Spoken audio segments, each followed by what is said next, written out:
Hello, everyone. Welcome to another MCU crew. We got a big show today. We're going to be talking all about Thor, Love, and Thunder. We got Miss Marvel, MCU show Miss Marvel, as I was about to stumble into that. Episode 5, we'll be discussing that. There's not much news, so we can probably just jump straight into this. Jesse's got a rant prepared. I think he was up all night. No rants. No, me? No, I don't have any rants. He was up all night prepared. He sent me some rough drafts. There's no reason to stay up. There's no reason to stay up all night. I said, Jesse. Thinking about the fact. Jesse, just wing it. That they took the time to include Celestials in Thor, Love, and Thunder and then never addressed the Celestial on planet Earth. Why would I bring that up? Why would I bring that up? That's true. If the creative team behind Marvel doesn't want to bring it up, why would I bring it up? I don't think there's any news, Jesse. So we could, let's see. Apparently there were scenes with Jeff Goldblum, Peter Dinklage, and Lena Headey that were removed from the film. Cut. Yeah, they were all cut. I have a big, look, there's a lot I want to say about that. Yeah, they were all cut from that. We also got a leaked first look at the She-Hulk costume. You guys want to see this? Sure. Let me pull it up here. Let me bring this up. Let me get this prepped. I wasn't ready. I don't know, I don't know where this comes from, to be honest, but here it is. That's it.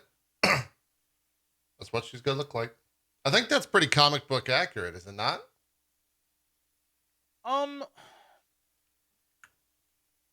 Sure. I mean, there's something about the design that, just She-Hulk in general is really hitting that uncanny valley vibe for me. Yeah. It's I know, I don't know what, I know what they're trying to do. They're trying to make it look like a person, but Hulk, because Hulk was so huge and different looking, right? There's no human that looks like that.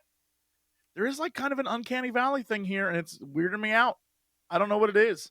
Everything in my body says, Jesse, you should be really turned on by a big, tough, hot lady who can kick your ass. But here's the thing. I'm a little weirded out. It's not, I don't know. I can't. Is it because she's green, Jesse? Is that what are you? No. If anything, growing up on Star Trek, green is a plus. This is just, that's true. Yeah, I don't know. I'm gonna let you know. I think it's the face. I think it's because they took her face, cut it out, and then just superimposed it on a green body. Put it on a green really body. Weirded me out. Yeah. Yeah. Yeah, her head looks too small in that photo. I think maybe that's photo? what it is. Her hair, the face looks too small, but I think the hair in their eyes makes it look adequate because the hair is big, right?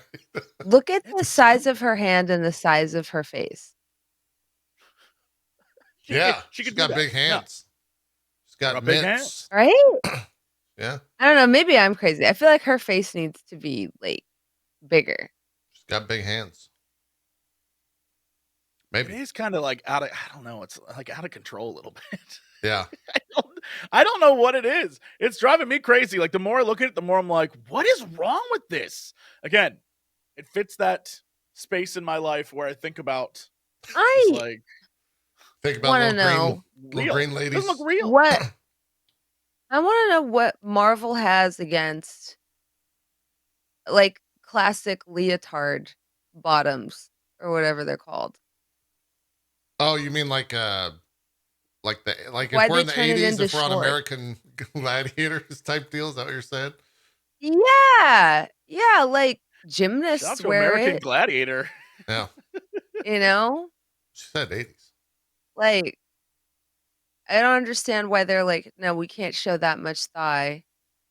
We're not Puritans, are we? Oh God, we are. Yeah, you are in America. Yeah, that's how this country started. I think we probably, Bronze, I think we probably are. Yeah, we are. Yeah, we are. She-Hulk's kind of a hoe. I was hoping they'd blast some thigh and ass cheek, but I guess Maybe that's a I've just reference in decided the. that. Maybe they like talk about that in the show. Maybe that's how they get through that. Maybe. I mean, Not I that also she's a feel like it's hoe. kind of. About the. I mean, they do talk about that. Yeah. That was half the trailer. It was front and center I'm in the having trailer. sex. I'm the hero that definitely bangs. That is 100% what that trailer was. True. So I don't know. I think it's like everyone loves to walk that weird fine line of like, look, she's empowering, but also she controls her own body. People, like, I don't know how many. I don't know. It's a tough line to walk. I'm glad I don't have to do it as a studio executive, but I think I don't know. This is a weird.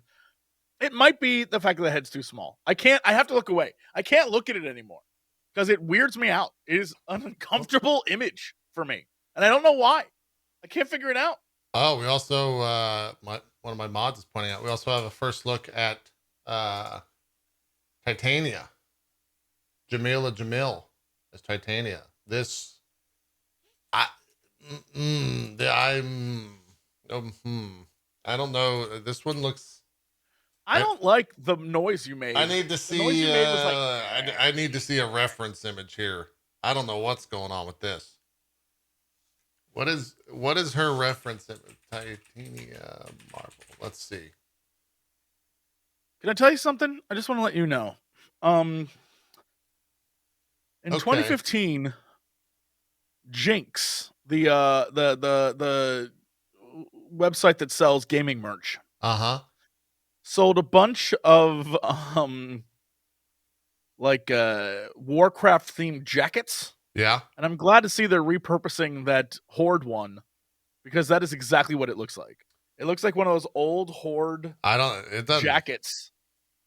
Yeah. And I don't know, man. Like, I'm looking at I don't even know what this show's supposed to be honest. I don't know what's about to happen in this thing. Yeah, I don't. I mean, I guess she's supposed to be like a pro wrestler kind of thing. That's the vibe. I guess. So I mean, if you look at her like Marvel legacy costume, it is nowhere near this. Granted, Marvel probably modern day Marvel would not show. Here, let me just show you her. This is what the comic version of Titania looks like from back in the day. I don't think they would probably go this route. Is there an updated version? Let me see if there's a modern day Titania that makes sense for what this would be. Modern day Titania. Let's see. Okay, that. And I guess the pro wrestler thing's supposed to be a thing. I guess. Yeah, I mean that's kind of she's I'm rocking having such a hard time with the delay, but I think I finally caught up. Oh, you had delay on. Did it all come through at once? Like in bursts.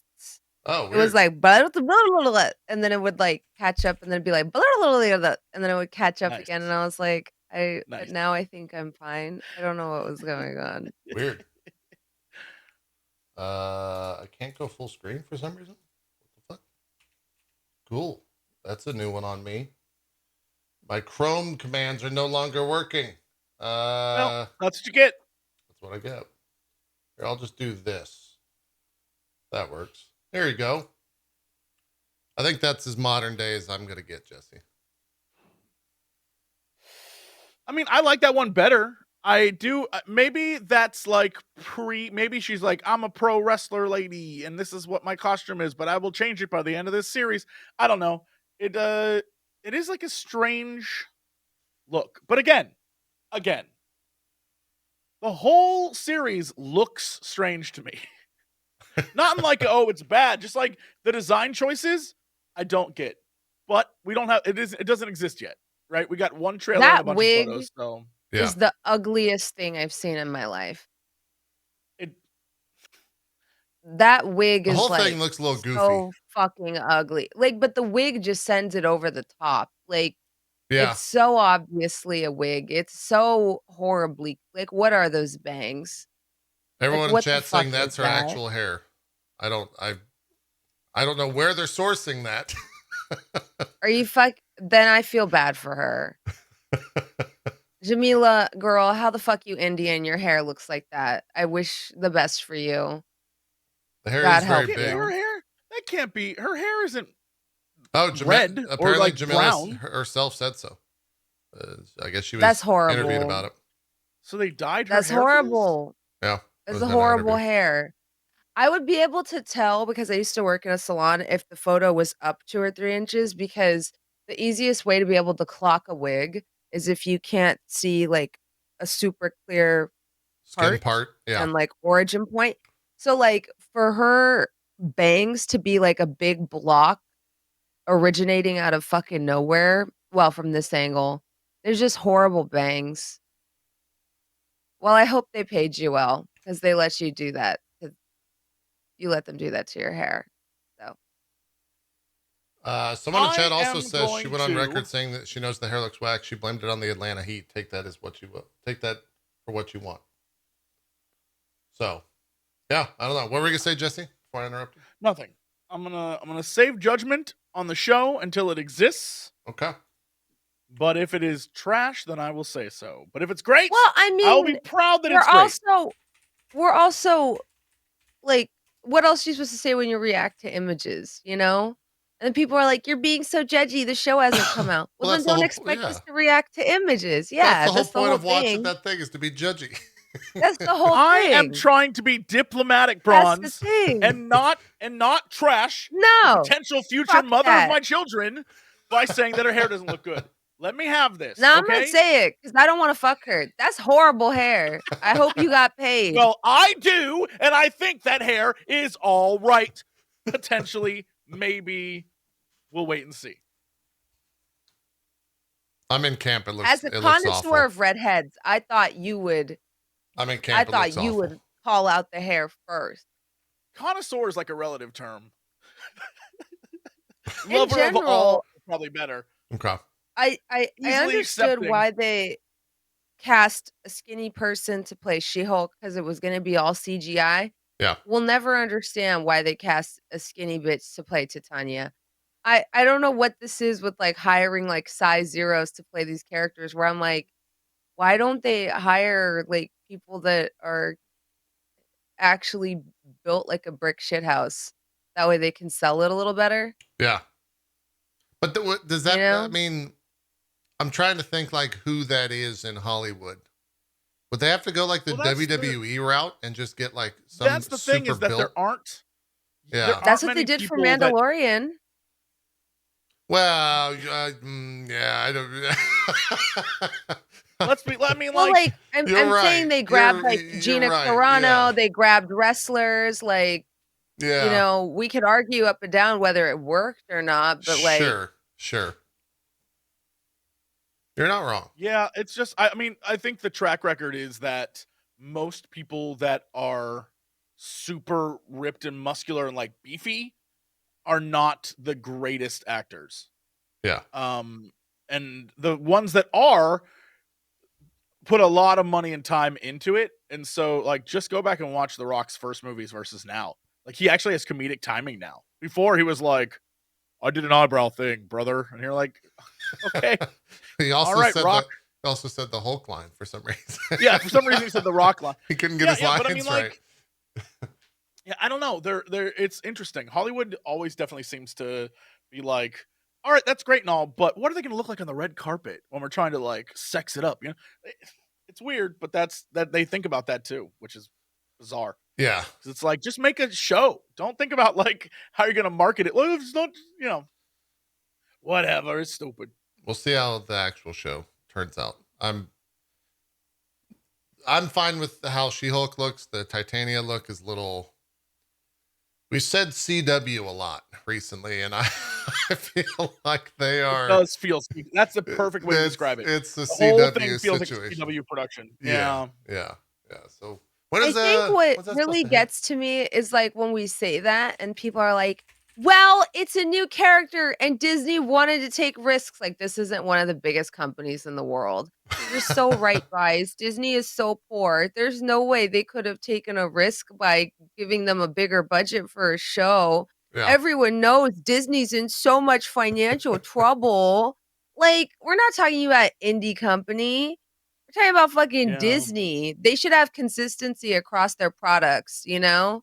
Like, you should know what you're getting when they slap Disney Plus on a production and you're paying, for it. There has to be There, consistency across that. there was I read an article yesterday that said Disney's having a hard time finding visual effects artists because the work is so Because they treat demanding and them like stressful. shit. Well, it's also You like I mean, I say this and I hope you take it as the community and not as a personal attack. They get a lot of shit from people and that gets directed towards them, right? So I can see Mhm. why it's also like incredibly stressful to work in that situation if something comes out But, and it doesn't like, look great. there have been multiple Reddit threads of the visual effects artists literally saying that Disney asks for multiple options on every take. Yeah. They are doing changes up until 2 weeks before. That has nothing to do with the community giving them a hard Oh, time. That's 100%. just how Disney treats them. They That, have to work Absolutely. under ridiculous timelines for yeah. not the most competitive pay, It's and they kind of said always they'll been be like that changing too. things up to 3 weeks before launch. They'll be like, "Hey, we actually want you to change all of this, and also we want 4 options for every single scene you're doing, just so we can all decide amongst ourselves which one we want. And Yeah. your reward is that you have the prestige of having Disney on your resume." That's Well, the who the key. fuck would wanna work for them then? Then I know what that is because I've been in that situation before. You do the one gig so you can say you've worked with Disney, and then you never work with them again, which is the Yeah. problem that they're dealing with now. No Yeah. one reputable wants to work with somebody like that. It's, like, just unprofessional and annoying. Yeah. They're There's a spinning it out too much. Like there's so much going on. you're exactly correct, Bronze, and it's a problem. And I think in a lot of industries, the three of us deal with the games industry a lot, and there are many companies that, based on their like name, people are like, "Oh my god, I want to work there," and then that's it. The company treats you like crap, and they burn you out, and you're like, "I never want to touch them again." And you only hear horror stories from people who are actually in the industry, like, "Do not work with them; they're terrible." And it's the exact same thing Yeah. here. Is these people they're carrying the load for 90% of these films, and they're Oh, treated like crap. 100%. And Yeah. so, yeah, and so when they are given the option to not work with them again, they always are like, "Yeah, no, I'd rather do anything else." And so that's why you can see I see this complaint a lot, and it goes back to what you said, Bronze. People are like, "How come when you look at some of the older movies, the special effects look better, and some of the new ones they look so shit?" And it's like, well, They probably were there better. you go, kids. Yeah, you figured it out. Just because time moved forward doesn't mean the effects get better. It just means Right. they Yeah, get more 'cause complicated and more those expensive. studios added it to their portfolio so they could attract better clients than Disney, and now they're not going to work with them again. Yeah, Mhm. yeah, exactly. Well, we'll see. That I didn't. I had to look up the date. August 17th is when She-Hulk comes out. That's in just under a month here coming up at the end of this week. So I mean, I at least hope it's good, because we have to watch it anyway. So I yeah, hope what we're I watching hope is it's good. good. I agree. Of course. I hope every show is good. Yeah. We'll see. I don't know. Is that have they said if that's gonna be another 6-episoder? I mean, probably. It probably Because will at this be. point, look, oh man, I'm ready to rant. Oh man, I got rants She-Hulk, built into me. episode. Let's see.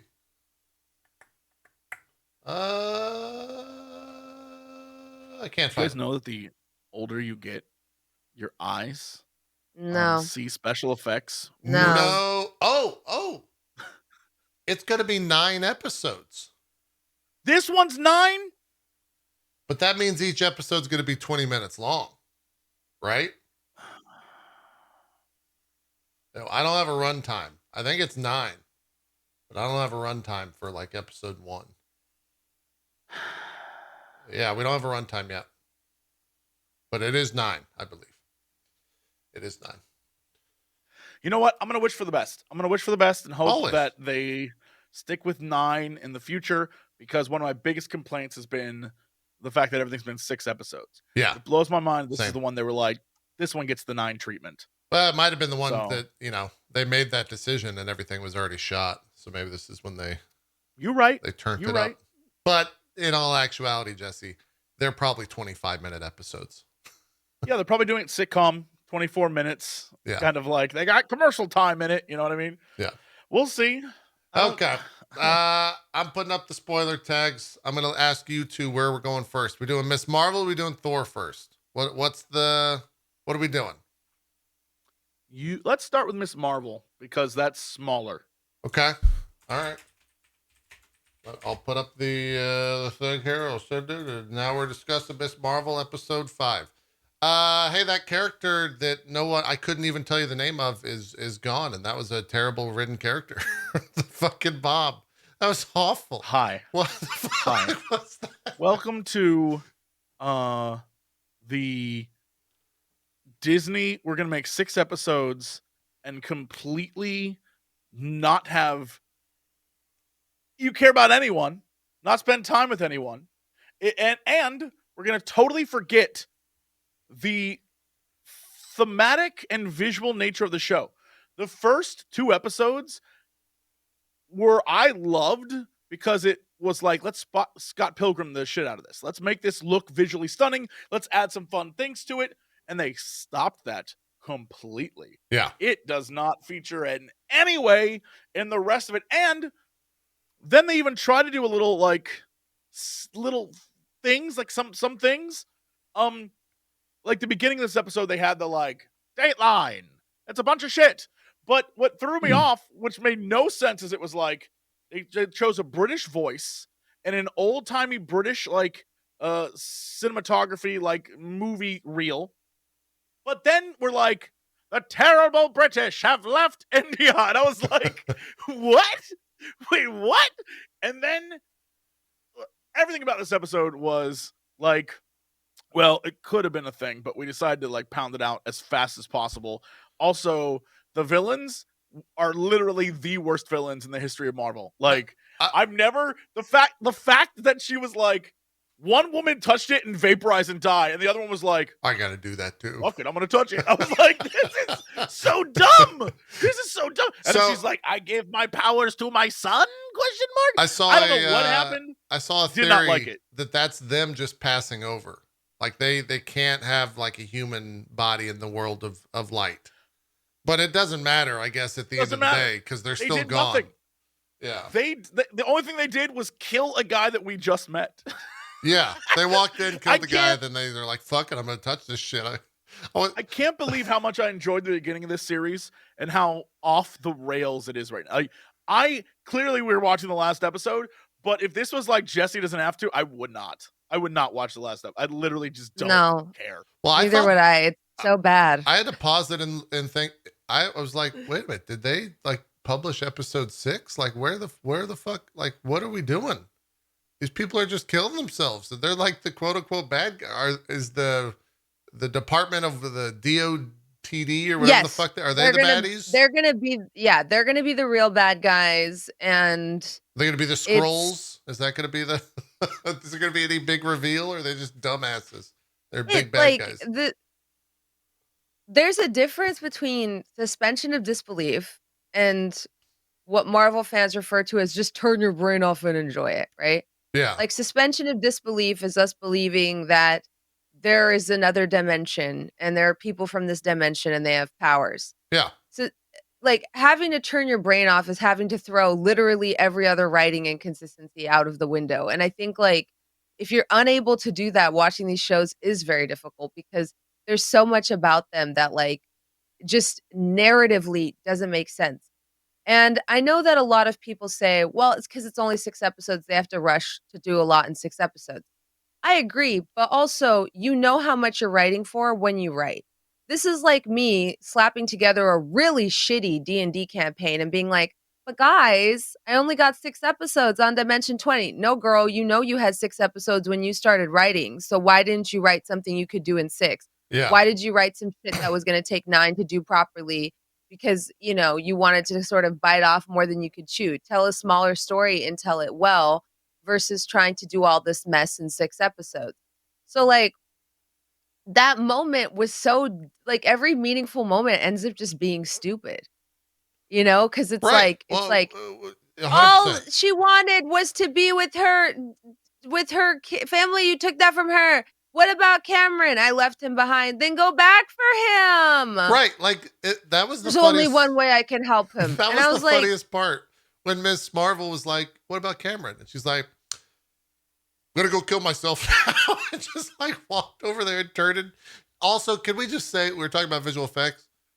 Those skeletons, I could make a better looking skeleton. Dude, than that dude. shit. I That looked goofy as fuck. Well, I was watching that last night. I was just laughing my ass off every time they showed that shit. I'm just sad they're putting these people in the movies. I don't. I was like, well, What's- hopefully it's just Miss Marvel. I don't know, we'll see who else. But the problem with this episode was the problem with the entire series, and I think it's the problem with all of Marvel, and I have lots to say on that. But Phase 4 has been all about like, let's get through shit as fast as we can. yeah, And this series, and especially this last episode, it's like, travel back with us to a different time. We're going to set up some stuff for you. Whoop, it's already done. it's Like, very fast. they introduce the character, and then the character falls in love, like Had a that. baby. They have a kid like that. They Literally have to 30 run seconds. like that. It was so quick. People- There was no time to. Being like, oh, Shang-Chi, move aside. This is the new love story. I was like, girl, what fucking love story? She fell asleep in a rose field. He invited her over for dinner. Then the camera panned over and she was pregnant. Yeah. Where was the love story? Explain it to me. People really Y'all are. will fucking Uh-huh. defend anything. Like, I was like, there was no love story. People are like, new power couple of Marvel, and they had the audacity to put it next to Black Panther. I was like, shut the fuck up right now. What the like, fuck? Did we Yeah, see the I same movie or the same show? I was That's like, wild. there was no love story. I was actually, actually had to do a double take because I thought they were going to show us the love story. And then they just show us her being pregnant. I was like, no fucking way. That didn't just happen. She fell asleep in your fucking rose field. We don't even know Yeah. what drew you to her. I can She was understand. beautiful. That's what drew him to her. Yeah. Here's where She my was brain was going. gorgeous. Yeah, Mehawish is beautiful. I'm not gonna Yeah. not even say that. But like, what I thought was gonna happen, and this is that case where Jesse's like, "But Bronze, you write it better than Marvel does." I was starting to get anxiety, like when that scene was coming up where he was on the stage and he's got a cane, and the British come through. I was like, "Oh, they're gonna beat the shit out of him, and she's gonna save him." And instead, they're like, "Disperse." And then she's Yeah, sleeping in the- a field. the I was like, worst- Very loudly. it was right there. Am I The stupid? opportunity was right there. Am I The stupid or like opportunity to it's the forge an worst thing? actual connection was right there. I felt bad because I'm thinking like the entire time the British are gonna do some real fucked up shit. The worst thing they did Because was just they yell at people. did. This is the worst thing they They did was just tell people to did. go back into their houses, and that was it. We're talking about Nothing. a regime. And this is why I said, like, I fucking, my anxiety was completely unfounded. We're talking about a regime where when people collected in Jallianwala Bagh for a peaceful protest, the British's General Dyer opened fire on them. Right. And hundreds of unarmed people died because there was literally nowhere to go. They were in a park. They were throwing themselves into the well in the park out of sheer fear, trying to shield themselves from the bullets. This is how horrible and bloody this regime was. And they showed the British being like, hey, get out of here. And he's Get like, back in your okay. house. Get it. You better get inside, mister. Just, And he's like, all right. it's like, all I right, was fuck just it. I'll like- go back inside. I thought that was going to be the whole thing, is that I was like, oh, I bet you she's going to help him, and then realize like they need her help. And that's why Yeah. she sticks around and abandons, the other clandestines, is because she's like, no, these people need my help. Like, I'm going to help them as much as I can. Instead, it's just like she falls asleep in his field and he's like, what's up, girl? Yeah. I was like, I don't get it. The thing about this series, and I have to believe this is the case, is that the writing team and the producers and everyone involved thought, we have 6 episodes to proudly tell the tale that is not told very often in superhero movies or in like that kind of thing. And I have to believe that's what they were going for because and more importantly, they thought they had one shot at this. You know what I mean? Like thought like we got 6 episodes to tell everything we need to say. We need to say everything we need to say. We got to get out in 6. Yeah. Rather than what a smart person would do would be like, okay, I have 6 episodes. This is a girl in high school. The first 6 episodes are her trying to like manage her powers while dealing with this superhero hunting group that's trying to find her. And she's like a new superhero, and we learn about her friends and about her world and about her family. And then if there's a season 2, we can take her overseas and get backstory about what this thing is. Like that, that makes so much more sense than we literally did like 2 episodes in school, 2 episodes of her like learning and training. The villains are dead by episode 5. Episode 6 is like, who cares at this point? There's nothing left that's important to tell. And other than like a cameo from another superhero, I don't know what they were thinking. This season, the best example I can think of is this season reminds me of what they did with the Warcraft movie, which is literally just like, all right, cram a whole game into 2 hours. So much. Go. Yeah. And it's just like, bro, you could have told any story. You had the ability. It was your creation. You could tell any version of this. You clearly made up her powers. You can make up a story. You had the ability to do anything here. And what you chose was, again, the first 2 episodes I love, like unconditional. I think there's so much fun. If it was 6 episodes of that, it would have been great. Yeah, if it would have been something totally different already, or people better. Going in were like, I'm not going to watch this because it looks like it's for kids. Then make it for like teens. Make it a thing that would be like, look, if you're gonna have the lowest ratings anyway, just F it. Let's have fun and make something good. And yeah, man, it's so breakneck speed, which again is my problem with a lot of Phase 4. The only one that wasn't breakneck speed, and even then kind of felt it, was Shang-Chi. Shang-Chi was like a whirlwind around the world, but at least it was done well. Yeah. The rest of it has just been like, we gotta go. It's like, okay. And I don't know what's going on with Marvel right now. To do it, if that makes sense, where they're like, well, this is the Disney shows, so we have to do the thing. Right. And I think that's why it just feels so inconsistent, Like when they cut to Aisha, maybe I'm the only person who feels like this. I was like, this is unneeded because we've literally talked about this for the entirety of the show. Like if you were going to show it, you shouldn't have told us. Because they've been telling us since episode 2, Aisha came to Pakistan. We've heard this story from the point of view of 3 different fucking characters. So we go into it, and I'm thinking maybe there's going to be some big reveal that we didn't know. Fam, what did they show us in that flashback that we didn't already know? It was just the scenes. We guessed the twist last week. Yeah. We were like, oh, it's her. She went back in time, and she's the one that got her grandma. Yeah. Like there was literally no reason to show that. Like, they literally had 0 reason to show that. And it's so annoying. And I'm sorry, I thought Iman was doing okay until this episode. Like, it started to get shaky for me last episode. This episode, I was like, imagine you're witnessing the most painful event in your country's history. And you're holding your grandmother as a child. Girl, you can't cry. You couldn't conjure a single tear. She kind of makes the same face at everything. And I'm like, girl, I'm going to need you to like dig deep. I know that you were raised in Canada or whatever. I'm going to need you to like dig deep and at least try to like establish some connection to this story. Cause she's like, it was me all along. And I'm like, why is this your face every time? Like, this should be, I know people say I always gave, I forget her first name, Olsen, who does Wanda, a hard time. Oh, I still gave her flowers. I almost said Caitlin, and I think Caitlin Olsen's from Always Sunny in Philadelphia. Maybe. But I still gave her flowers, where I was like, listen, her acting not only improved leaps and bounds, I do feel like when it came to like portraying loss and pain and all of that, I do think she did a good job. So I'm not a hater in that regard. And seeing like these scenes with Iman in them, it's becoming very apparent this is her first time acting. Because I'm just like, girl, you have no range. You got to give us something. You really got to give us something. I agree with you. I felt like the rest and of then the that entire scene was so crazy because she can interact with Aisha. She can interact with Sana.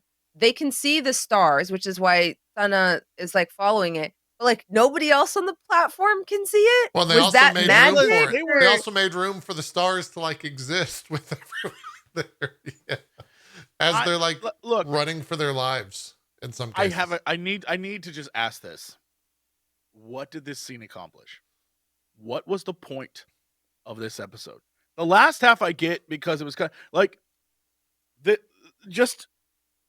someone give me the answer here, because it's like, okay, we see a train.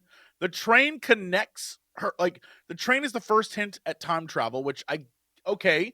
So then she travels back in time with this power. I think that's how. I don't know how she got. I still don't understand how she traveled. Yeah, you're now? right. Like how they didn't So explain she goes the time back travel. in time, and when she's there, she saves her grandmother. But what is why is that a needed, like, besides showing what happened so that they can do their, like, we got you, we're going to show this moment because this is we have to do this.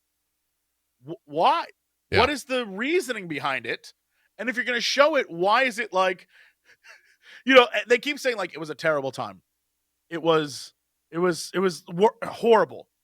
And the worst we saw was like a bunch of yelling British dudes and get back in your house. Like a crowded train yard. Yeah. People are like, we got to get on this train. That's like, well, I understood, but I would imagine if it was that bad, it would be like chaos. Well, it's also shocking too. To get on the trains, they were polite as shit. They were like, after you, little child, It's shocking too, Jesse, because we talked about it last week. I think it was the producer, maybe the writer, said that they were like worried about this episode because they were doing big things. They were taking a risk. Where the fuck was the risk? Zero risk. What the fuck did risk? I don't know. Was the risk like killing the bad guy? They tried to those skeletons. Like what the hell? They tried to introduce themes that were not like properly instilled in the first 4 episodes. Like they kept saying that, what is it? What you seek will find you. Oh my god, I forgot that was the thing. Yeah. That was the whole reason. That was the whole fucking reason. Is like, oh, we introduced this line in this episode, and now is going to be the payoff where you like figure that out. Did the grandmother say that? Yeah, Aisha kept saying that because her husband said that to her, and then she says that, okay. and then they're like, they're like, oh yeah, look at how well this theme was delivered on, and I was like, this is stupid. I'm sorry. This literally accomplished nothing. And then there's just like bits of it come off as like propaganda-y to me. Just like little things that have added up that I was really forgiving of, like at first, because I was like, okay, it's fine. But then now as they've like stacked up more and more and more, like it's harder for me to ignore it. So it started in episode 2 where Kamala's brother is like, every Pakistani family has a story about the partition. That's a very loaded sentence because like every Indian does too. Do you know what I mean? Especially every Punjabi, and that family is Punjabi. Like, because basically if you were the wrong religion on the wrong side of the border, things got very tough for you. But I let that go because I was like, well, they're Pakistani and they're telling it from their point of view. Then they're like going around Karachi and stuff, and they're talking about, well, these homes are some of the oldest in the city, and they're where, the first settlers from India, like the first refugees from India settled. And I'm like, okay, and who do you think those homes were vacated by? They were vacated by people like my mother's family who were thrown out of the country for not being Muslim, because the same thing was happening on the other side of the border. Those are the homes they moved into. So like and then in this episode, they do that whole scene where it's like, you're not going to sell me milk because I'm Muslim. And the Hindu guy is like, well, I'm here to help. And his wife is like, listen, he's just upset right now. And he's like, this isn't my country anymore because I'm Muslim. And I was like, I understand like that you're telling it from his point of view, but he would know that Hindu and Sikh people on the other side of the border were being murdered and dragged out of their homes too. So he's not being targeted by his neighbors because he's Muslim. He's being targeted by his neighbors out of retaliation because their fellow religious people are being persecuted the other side of the border. And then they sit here and act like the partition is completely the British, but anybody who studied Indian history will tell you Muhammad Ali Jinnah, who was sort of at the helm of the Muslim League at the time, had a disagreement with Jawaharlal Nehru, who became India's first prime minister and wanted a divided India. He wasn't just pushing for Pakistan, he was also pushing for a separate state for Sikhs, and he was pushing for, I think it was something called Dravidistan in South India. He was determined on carving as many chunks out of India as he could before leaving it. And he was originally staunchly against the partition, but then as he sort of had this disagreement with Nehru, became incredibly pro-partition. And any professor of Indian and Pakistani history will tell you this, that it had everything to do with Jinnah and the Muslim League. So, like, the fact that I understand they're not gonna give you that full history lesson, but they keep saying, like, "Oh, the British did this." I'm like, "Yes, the British did it, but the British had help," if that makes sense. And there were some people that basically grabbed up power at the expense of a lot of common people who unfortunately suffered at that time.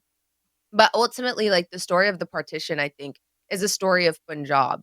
And they don't even really tell you where in the country you are during the flashback. They don't Yeah, even talk that's true. about, like, that part of it really. And I think that that scene could have been a lot better portrayed in the sense that, like, there were Sikh and Hindu people helping smuggle Muslims out of the country. And there were people on the other side of the border, like, trying to help people get in because it was a horrible situation for everyone. And I don't know. Like, I guess, like, I guess I'm always gonna be picky about it because obviously I have skin in the game because it's something that's personally affected my family, but hearing it be so one note is, like, the hard part where it's like, "Oh, but this group was the one that was targeted," and I'm like, "No, everyone was targeted. Literally nobody won in this.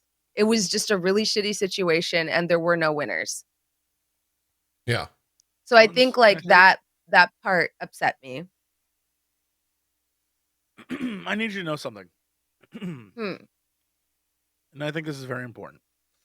Listening to you talk about history might be the sexiest thing I've ever seen, ever. God damn it, Jesse. And I just need you to know that. I just need you to be aware that if you ever just want to talk history to me, in fact, at me, I'm all right with it. God damn it. Anyway, yeah, it's not, this episode was bad. This was a bad episode.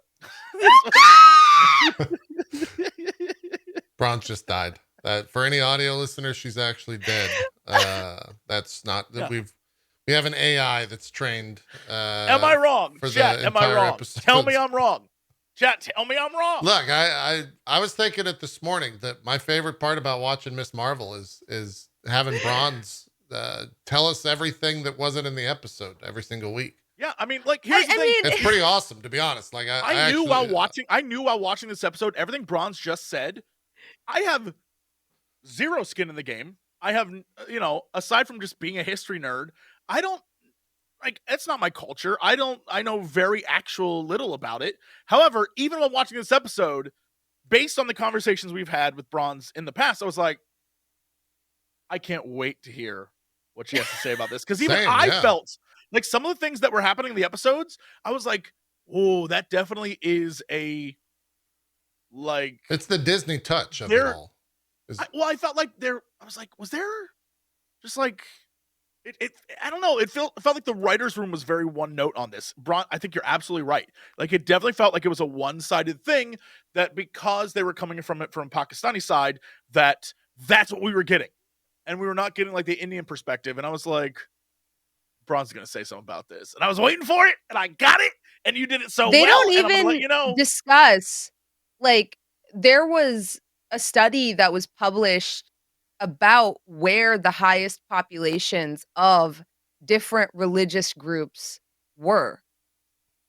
And they still drew the border through Punjab, even though they knew that that part The was not a highest. Muslim majority area. Yeah. Like, there's so much to the partition that, like, trying to even tackle it in half an episode is almost insulting. It's almost better to just not try. because it's one of these things where it's like, no, there were multiple like reasons it's fucking evil. And the only thing that's even similar to it would be like what happened in Africa, where the British literally drew straight lines and like grouped together tribes that didn't belong together and separated tribes that did belong together. Like Yep. that's the only real way that we can like describe it or like liken it to that, because that's on the scale it was on. There was no reason for them to draw the border there. It didn't make any sense. Like, and we're still fighting over it. I think that's why it's like they have a special responsibility to try to portray this in as nuanced a way as possible, because like I'm not overstressing this, we still do not get along with Pakistan. And the threat of fighting each other, this is something I have grown up with, is this fear of, oh my God, if India and Pakistan go to war, that's probably how the next world war kicks off. Like, you know, and it's terrifying. It's terrifying seeing currently the Indian government allying with Putin, allying with Russia because they will do anything to get that edge. That shit is terrifying to me. This is what keeps me up at night. So like when we start talking about the bloody creation of that border that we're still arguing over to this day, look up Kashmir. Look up Kashmir and look at the bloody history there, cuz we're still fighting over this fucking border. And it just, I guess some of it can come off very easily as propaganda, as like, oh, the British did everything and only Muslim people suffered. Whereas it's like, no, there was the British, it was Jinnah, it was fundamentalism. There was a lot of different things at play. And if you think if you weren't Muslim, you were welcome in Pakistan at that time, no, you were not. And what's funny is this affected both sides of my family, because my mom's side had to settle in Haryana basically after being driven out of Pakistan for not being Muslim. And my dad's side of the family, my grandfather spent most of his youth, like, not around my dad, but going to court to keep his land. Because guess what happened when we brought over a bunch of refugees from Pakistan? It was like, okay, well, you need to give up everything you have because we just need to relocate these people. And that disproportionately affected farmers who were like, I don't think you understand. This is my livelihood. I can't just give this up and give this to someone. So, like, when I say nobody won, nobody won. It was horrible. The reality is that Rose Farm was probably vacated for another family coming from Pakistan that had had their property taken away from them. Because for some reason, people thought we could just swap-a-roo, and that Just swap that farms, yeah. we'll Just just solve house everything. swap like that reality show. That's where they got it from. Clearly, that's where Fox took that idea from. I Jesus. need, so again, let me just ask the question that needs to be asked. What did the What did- majority of yeah. this episode Yeah, I don't know. serve? It- What purpose? Because if only truthfully, at the fulfilling end, their like statement that they put out, and that's it. yeah, at the end, when like the ending of this episode, the last, it felt like 5 minutes. It was so fast. Literally, the order of operations was portal opened to, like, she wakes up again, and a portal is open to the other realm. Dimension, Nor. And the first lady goes up, touches it, it turns to crystal and dies. Second lady walks up, touches it, and then they have a conversation like, "What about your son?" She's like, "Screw that dude," touches it, dies. And then she like shields people and shuts down the portal. And right then, of course, because the cousins tell the mom that just use the phone to track her, the mom and grandmother show up as she shuts the portal, and they see that she has powers and she saved people's lives. And the mom is finally like, "Oh my God." And the grandma's like, Told "Ding." you. And then the only difference is that she gives her a photo, and the grandma's like, "Oh my God, a photo. Thank you."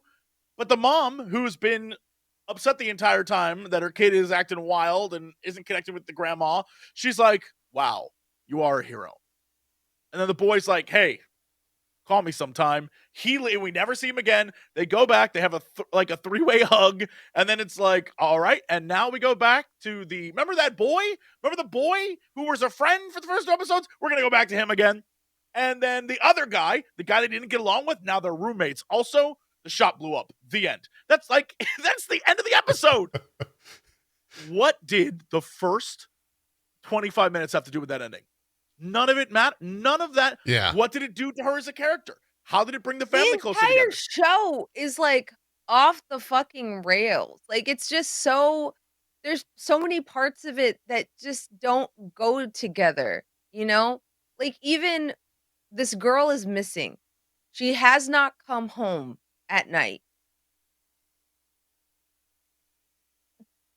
And the grandma's like, when I had her dog, I put a microchip in him. Your granddaughter is missing. She did not come home last night.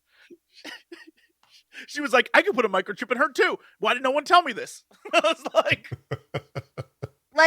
I'm just like, tonally, did anybody think to set the tone for the scene? Like, oh, I don't know what he was wearing. Doesn't she have a phone on her? Your daughter went missing. She did not come home last night. She's in a country that is foreign to her. And everyone's just like, has this very, except the mom who's just like chain calling her. Yo, my parents would have called the cops 17 times by then. My dad would have had half the city fucking out looking for me, especially when she talks about how she's overprotective because she doesn't want her daughter to like slip out of her hands the way she slipped out of her mother's hands. I was like, but y'all are talking about microchipping dogs right now. So like, what is what? I don't understand the writing for these cousins that are like, oh yeah, we abandoned her in the market yesterday too. Yeah. And I'm like, but what is the reason for them just being They like were so that? chill. They were like posted up on the fucking window, just like chilling. Just like, yeah, I will never she'll be understand fine. Oh, just that. track her phone. Why do Just they get hate phone. her? Yeah. Why do they hate her? Why do they want her to die? I'm legitimately curious. Yeah. Let me ask you another. I don't know. It's weird. Aside from the fact that they wanted to shoot like there, they wanted to like have some episodes take place outside of America. Besides that fact, yeah, what was the purpose of going back? Like the whole time I thought they were travel going scene? over there to get. Oh, you mean going back in time or going to? No, like Karachi. really going to going to Karachi and like. I thought there. it was to get the other bangle. Of that? I thought that was the whole purpose. Was she was going to get the other half? So did I. I thought that But the reason they why never is mentioned that anywhere. So what is the power? More Are they gonna like meet up and then the two of them like Wonder Twin power activate? Like the what time the fuck's travel gonna happen? bit? They aren't at the train station when it happens, so you don't need to be in the location of the place to time travel there. So the idea that they could have just done the whole thing in the States and then gone back, and so we wouldn't need a whole like cousin subplot which went nowhere. Yeah. Or, like it's crazy. Speaking of subplots, Jesse, you said I write things better and then I am disappointed. You know what the big one was for me? When they started this flashback, do you know what I thought they were going to cover? How Aisha knows the red daggers. They still have not answered that fucking question. Like, oh, you must be related to Aisha. Aisha had the bangle. How the fuck do you know who she is?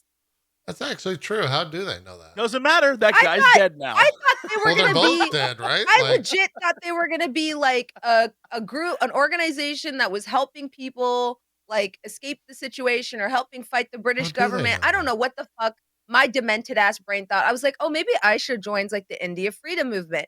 Once again, better writer than Marvel. I was like, I bet you what's going to happen is Aisha joins the Indian freedom movement. She meets this group called the Red Daggers who are fighting for Indian independence. She falls in love with another freedom fighter and she decides to stay. And then after accomplishing, freedom, the Red Daggers end up taking on like fighting the clandestines because they know of the clandestines because of Aisha. Nope! They apparently sometime all just had a fucking tea party because they know exactly who she is and they know exactly who these aliens are, but we've never been given any plausible fucking explanation as to why. That is absolutely correct. They know everything, and we do not know why they know everything. Do we? How old is that organization? Did they state? No. In fact, the boyfriend guy at the end is just like, Kareem. Tell the others. What others? Why were there only two at like the main base with the main guy? What others? There's a lot of weird questions. Again, imagine you've been training your whole life to fight a threat, and then that threat shows up at your headquarters. Where were all you fuckers? Were you eating cha and samosa at a hutty nearby? Like, how do you miss that? This is what you've been training for.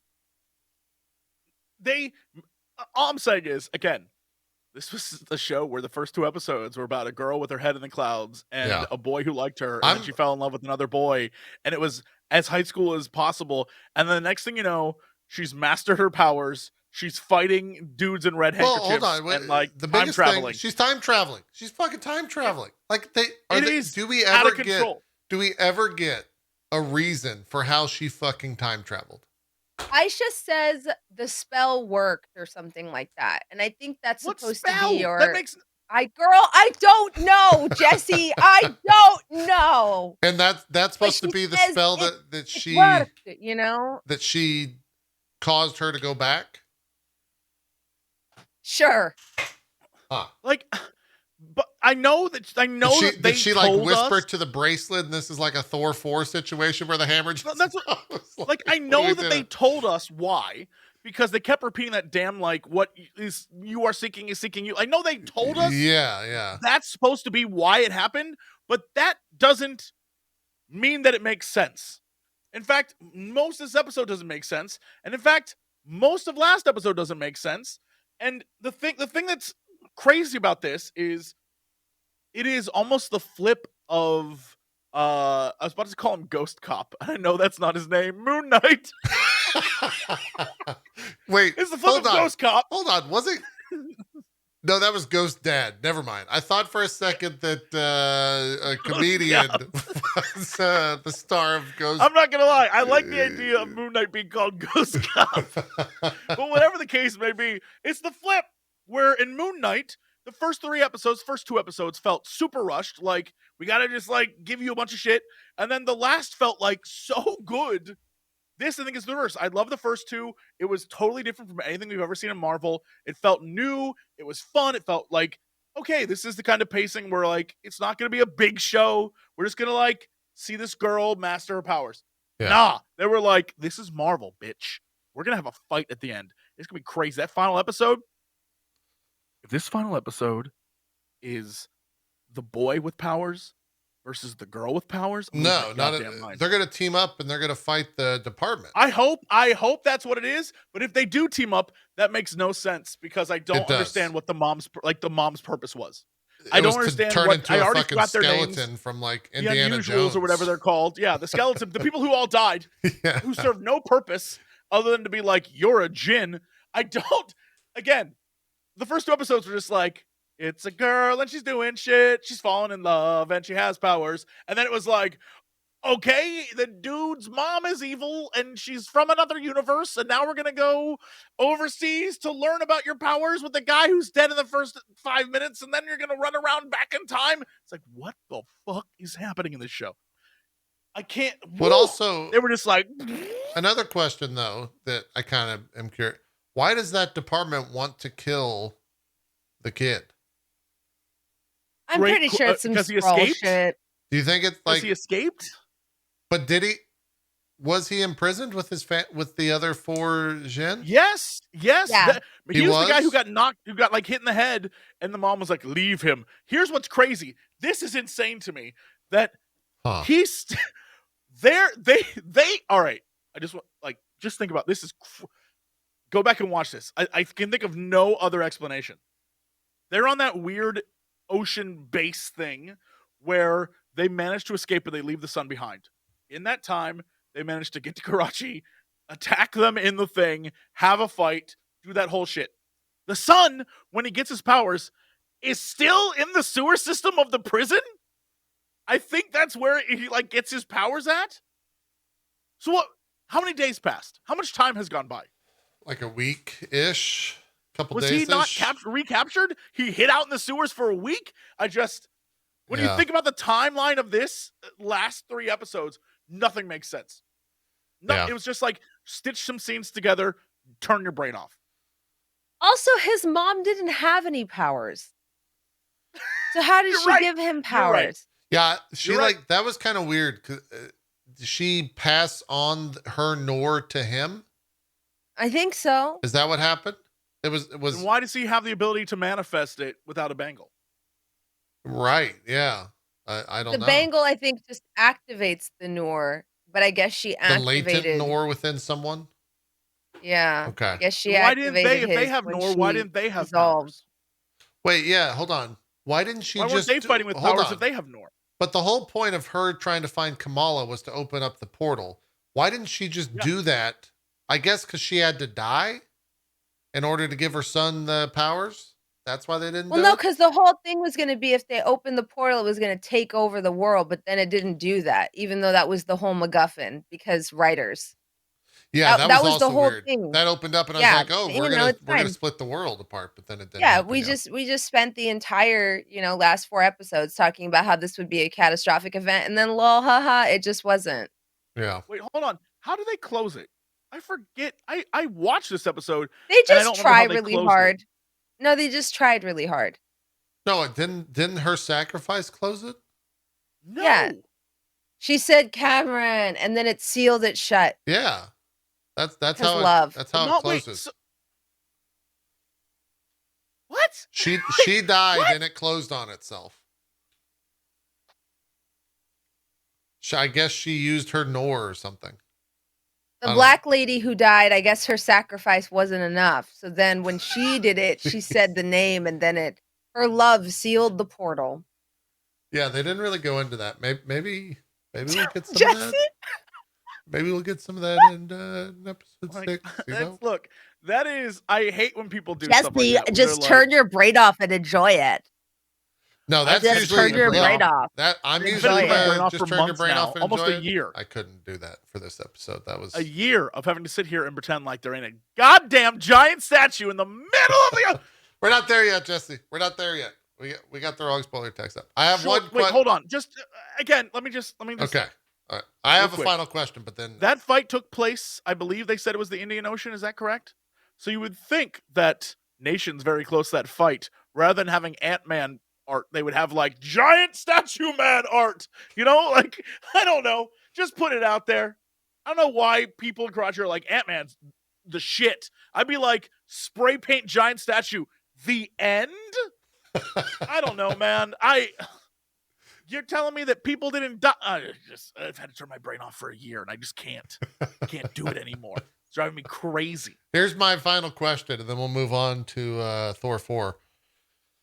Do we see Captain Marvel in episode 6? Who cares? How does she get to Miss Marvel's though, Bronze? How does that happen? Who fucking cares? Are you done with the character completely after this recent episode? Is that what you're saying? Yes, I'll read the comic books because they're fine. But yeah, no, this is dumb. I'm sorry. If you're like, this show is important to me, man, get some Indian cinema in your life. Girl, go watch Green Knight. What are you doing? This movie's important to me. It's bad. Find more better things to feel important about. Fucking go watch Dev Patel and Green Knight. Get your life right. Thank you. Bronze went with option C. Who cares? Jesse, do we see Captain Marvel in the Miss Marvel episode? Captain Marvel shows up, I think that would be. Would that fit with the show in terms of how insane and quick it moves? If she just like, well, it would be insane, Captain Marvel, but also be in line with the show, right? Like so far, the show is so off the rails that it would be in line with that. I think that the biggest problem I have is that I feel like what it should be is Ant-Man should show up because Ant-Man is featured so heavily in this show that clearly Ant-Man showing up and be like, hey, be on my podcast, you're Starlight Girl or whatever. Yeah. And that's how she gets Miss Marvel because he calls her that. Maybe that makes sense. But like Captain Marvel showing up at this point, I don't know why she would, unless she was like, damn, that time travel certainly alerted me to, like, what would be the reason for her to appear? She's made it clear that the rest of the universe is going through some crazy shit, and she needs to be there for that. So why would she return to Earth for this girl? You made a good point, too. She didn't come back for Shang-Chi. She, like, had a TV conversation with him, and that dude literally has space technology on his wrists. Yeah, what if she feels the Nor, Jesse? What if You know what would have been a really easy way to loop her in? What's that? Hear me out. Okay. What if the winner of the costume competition got to FaceTime Captain Marvel or got a message from Captain Marvel. Wouldn't that have made Or more Ant-Man sense or if something, it's an yeah. official Avenger Con? Yeah. I don't know, but maybe I'm Maybe. just like too fucking goddamn fucking logical. I guess, No, Bronze. I don't think my that Avenger standards Con are was too high. licensed. Because, there was an entire fucking stupid ass goddamn plot point of this bitch wanting to fucking go to Avenger Con. The most scuffed shit I've ever seen in my I don't think goddamn that was a life. licensed con. That seemed like a back alley kind of like That was in a random factory. And maybe last minute. the prize could have been that they get, to meet Miss Captain Marvel or whatever. Yeah. Girl, I don't They know. probably had a ball pit though, so that's pretty cool. That was the most scuffed shit I've seen in my fucking life. I actually was talking about this on stream yesterday, where I We was talked like, about it on the episode. Yeah, it was fucked up. It like, wasn't the a more I con. think about it, the more I'm just like, have these people never been to a convention? Yeah. What happened to the 'Cause, bully? like- What happened to the redheaded bully? We haven't seen her since that episode. She died. Yeah, I mean, okay. Just We forgot died. all of that existed, Jesse. The The second one with the man karate. alone grabbed her and flew into outer space. again, why include it felt like we said at the beginning, it feels like 3 or 4 seasons combined. It's just like you can see it reminds me of when I watched the last Star Wars movie and I was like, oh, this is 2 movies and you can see the exact middle point of where it would be split into 2. And this is the same thing here. You can see where this would be 3 seasons and they just were like, it's all in one. You have 6 episodes. Yeah, Just every 2 blow through it. episodes was the new season. Is what happened. Yeah, and I frankly don't like it. And I know that they felt like they had to tell an important story and they had to like show things that most of like, the American audience hasn't seen before. But I would say you would be fine showing just a family of like non-white people and American audiences would be like, wow, they're just like us. And that would have been a fucking victory. That would have been a victory if you were like, oh, geez, his family, they're actually kind of like me and my family. The mom likes Bon Jovi. Is that not relatable to you? Oh, that's right. I forgot about that scene. Yeah, the Bon Jovi reference. I'm just like, it just blows my mind that we had a normal series that was like, she's goofy and she's like kind of a nerd and she's in her own head and she's doodling all over the world with her own ideas. And then that stopped. Yeah. That shit vanished. But we're reminded of it at the end of every episode where the credits still use the exact same effects. Yeah. But it stopped in the episode. Stopped. They never did that again. And that's crazy to me because that to me I was like, you know what? This may not be the show for me. I feel like it skews a bit young, but I'm going to be real with you. I love what they're doing with the visuals. This is super fun. And the part that I loved vanished.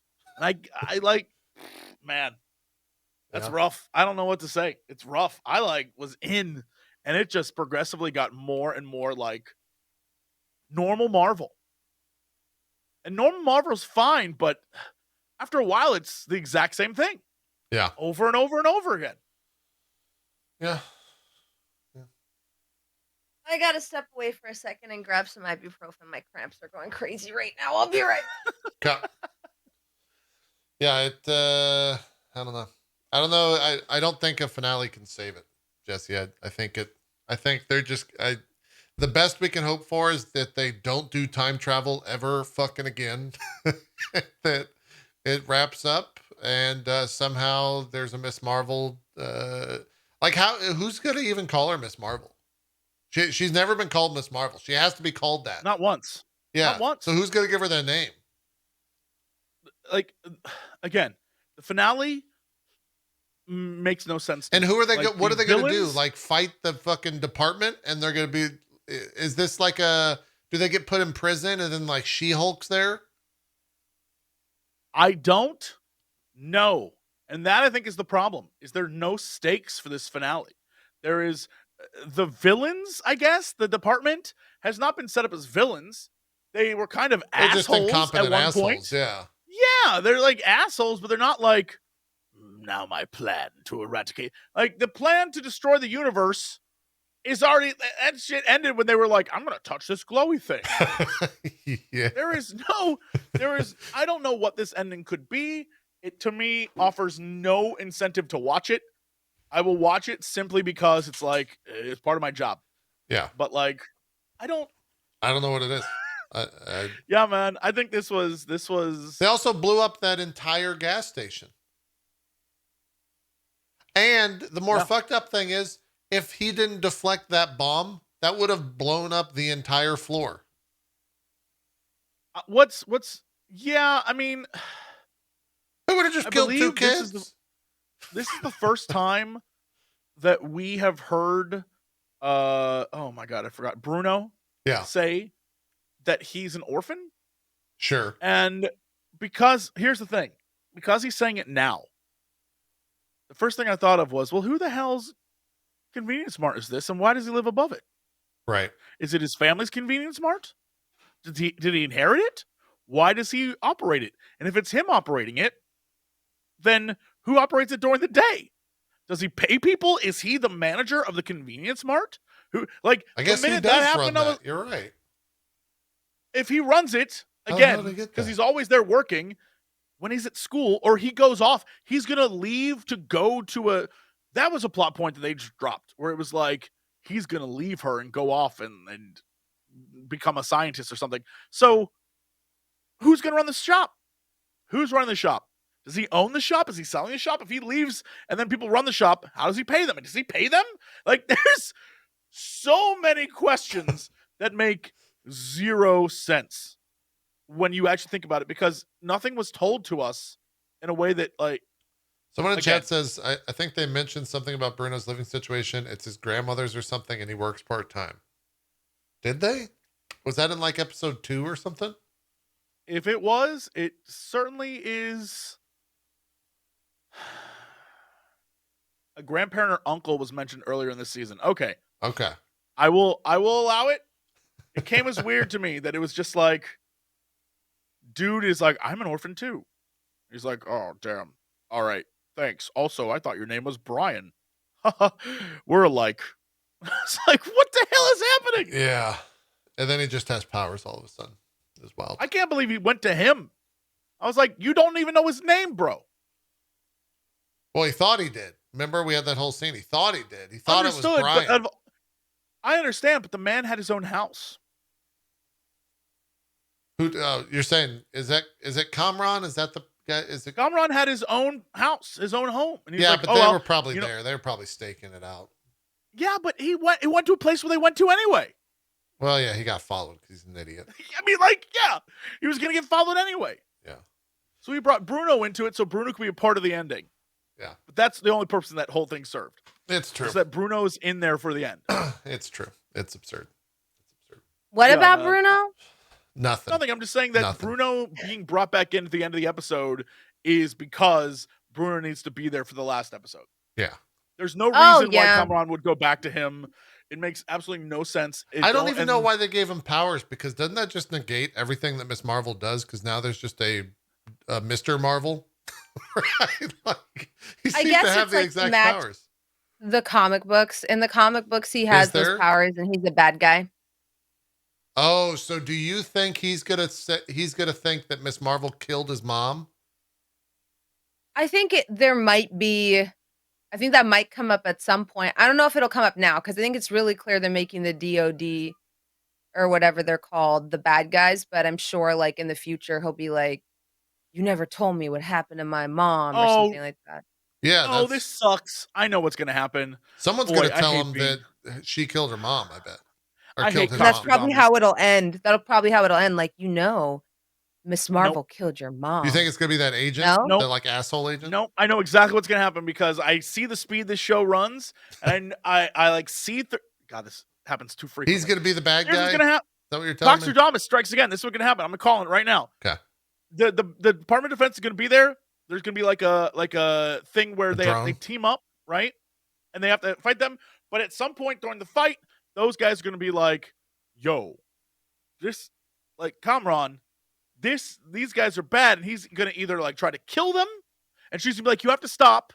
They're like normal people, and we aren't killers. we use our power for good. And he's like, you don't understand. They locked me up with stuff. And then they're going to be like, yo, but that bitch killed your mom or something like that. Then instead of a fight between the two of them and the bad guys, he's going to turn on her or she's going to turn on him because he's going to kill them. And the two of them are going to fight. And that's how it's going to end. And he will probably live and escape. But whatever the case may be, we're going to see two people with the same powers fight again, because that is what Marvel does. That's what Marvel does. Yeah. Is trash. Do you think every time? Do you think he's going to see an image like how she saw, or like a vision, like how she saw the train? No, I think it's one or two things. Either the bad guys tell him that she killed the mom, which makes no sense. I don't think that they have happen. A drone or something there. Yeah, or what's going to end up happening is he's going to be vindictive and he's going to try and use his powers to hurt them physically and like kill them. And she's going to be like, that's not who we are. Don't do that. Yeah. She's going to try and stop him. And the two of them are going to fight. And he's like, you don't understand. And so they're going to have that red versus blue energy battle. Exactly. And they're going to fight each other. She's like, I have to stop him. He's insane. And he's going to be like, they killed my family. Like that. Yeah. Okay. She's like, no, I was there when your mom died. And he's going to be like, you bitch. And he's going to like run away. The end. We'll find out. And then Captain Marvel's going to watch it happen. What are you doing, kids? And then credits. So like somebody in my chat mentioned like how Captain Marvel was never called Miss Marvel. So like how does the name get passed on? Right. And here's another part where I think I was fucking stupid. In the trailer, they show her like fantasizing about having a crown and a bouquet. Yeah. I knew there was going to be a cosplay competition. I was like, I wonder if whoever wins gets crowned as Miss Marvel. And then at the end, she decides she is Miss Marvel. I thought that it was going to be like an actual like superhero beauty pageant type of thing where her dream is to be Miss Marvel. Sure, and then like she ends up taking that, name for herself at the end. But once again, that would have made too much sense.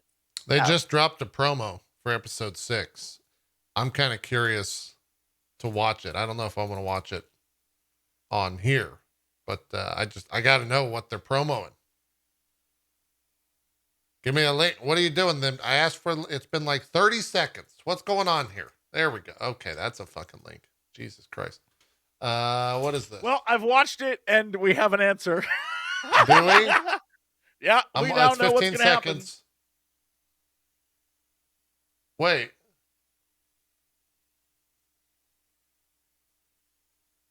Did you not see the 1 minute one? No, I'm watching the Aman Vellani updates. Where did you get yours? Oh, I'll just link it to you. Send it in VMix. 6 promo. Yeah, this is the first. I mean, just tell us. I'm not going to watch it on stream. I'm not. Yeah. So, for some reason, it begins with "Ode to Joy," and a very quick, fast-paced shot of New York with like the clouds moving quickly, and she's looking she's on her bed looking at Captain Marvel, and then she's looking at the band, and then it's like a fight with cars. So I'm assuming if cars are being thrown around, it's definitely her and Kamran fighting. Oh yeah, 100%. And then she saves some people. Yeah, and then at 12 seconds, Captain Marvel shows up and is like, "You got something for me?" And says the exact same line she said to Peter Parker. Oh. So, there you go. Okay. Well, there you go. Wow, that's a lot to put in a trailer. Damn. Okay. I wonder if they put Captain Marvel in there because they want to get people to watch it. I wonder if that's a ratings grab situation. And at 31 seconds, she's protecting Kamran from the department. So okay, it's very clear, at least for some portion of this episode, they're after him and she's saving him. Well, the little 15-second snippet that I just saw, the Red Dagger guy shows up again as well. In this little snippet, is he in that trailer? I have not seen that. There is a thing where it shows the like steam vents of, like, I don't know. It looks like she's trying to protect him through the little crystal thing. Yeah, she's trying to protect Kamran from being killed. Okay. So we'll see what happens with the whole. In the end, they end up fighting, but yeah, I don't know. I don't know what his purpose is. Like, he has powers? I don't know, man. We'll find I out on don't know. Wednesday. We'll talk about it next Monday. That's Miss Marvel, episode 5. Let's change. But it was hilariously, it's a minute long, but it's a 30-second trailer with 30 seconds of footage bonus like credit. Hilarious. Weird. Yeah. Let's change gears here. Let's talk a little Thor: Love and Thunder. Now, I'm actually curious here. No words. Thumbs up, thumbs down. Where you at? No words. Just do thumbs up, thumbs down. No words is tough, but this is what I'll do. Okay. I'm more inclined with bronze, but I said thumbs up, thumbs down, so I had to go thumbs up. But I'm really thumb sideways. I'm like Gladiator over here. Same. I'm thumb sideways, but you said thumbs up or thumbs down. And I can't be hype about it. I'm not hype about it. I am so conflicted on this fucking movie. The first 30 minutes felt like I was watching a goddamn play with all the same actors about where they were playing as if they weren't the actual characters. They were playing in a play about the characters. They felt so fake. Everything that they said felt like it was the first take, like it was cheesy as shit. It was so just stupid. And then like the middle portion of the movie, I was like, oh, this is great. This is fantastic. And then the end of the film, I'm just like, what the fuck is going on? Well, can I tell you what happened? Same thing that happens with everything going on in Marvel at the moment. Yeah. The pacing was terrible. The first half of this movie was like, let's get through shit as fast as we can. The middle, the part that you liked was, hey, we're going to take, like, again. Give you some backstory. We talked about on this show, we were like, are they really going to do cancer with Jane? Is this going to happen? They even said like, there's cancer. No way. I was shocked. I was fucking shocked. We're like, there's no way. They're not going to do that. And they did. But Jane's cancer was like, we're going to get through this shit as fast as we can, and we're going to get her Thor powers as fast as we can. Don't think about it. We're going to get there as fast as we can. Don't get depressed, audience. She's going to be fine, audience. Yeah. Like, they zipped through it. And then Thor's recovery zipped through. And then, like, Thor with the Guardians zipped through to the point where the Guardians as characters, I was like, why are they here? Yeah, they were just bad jokes.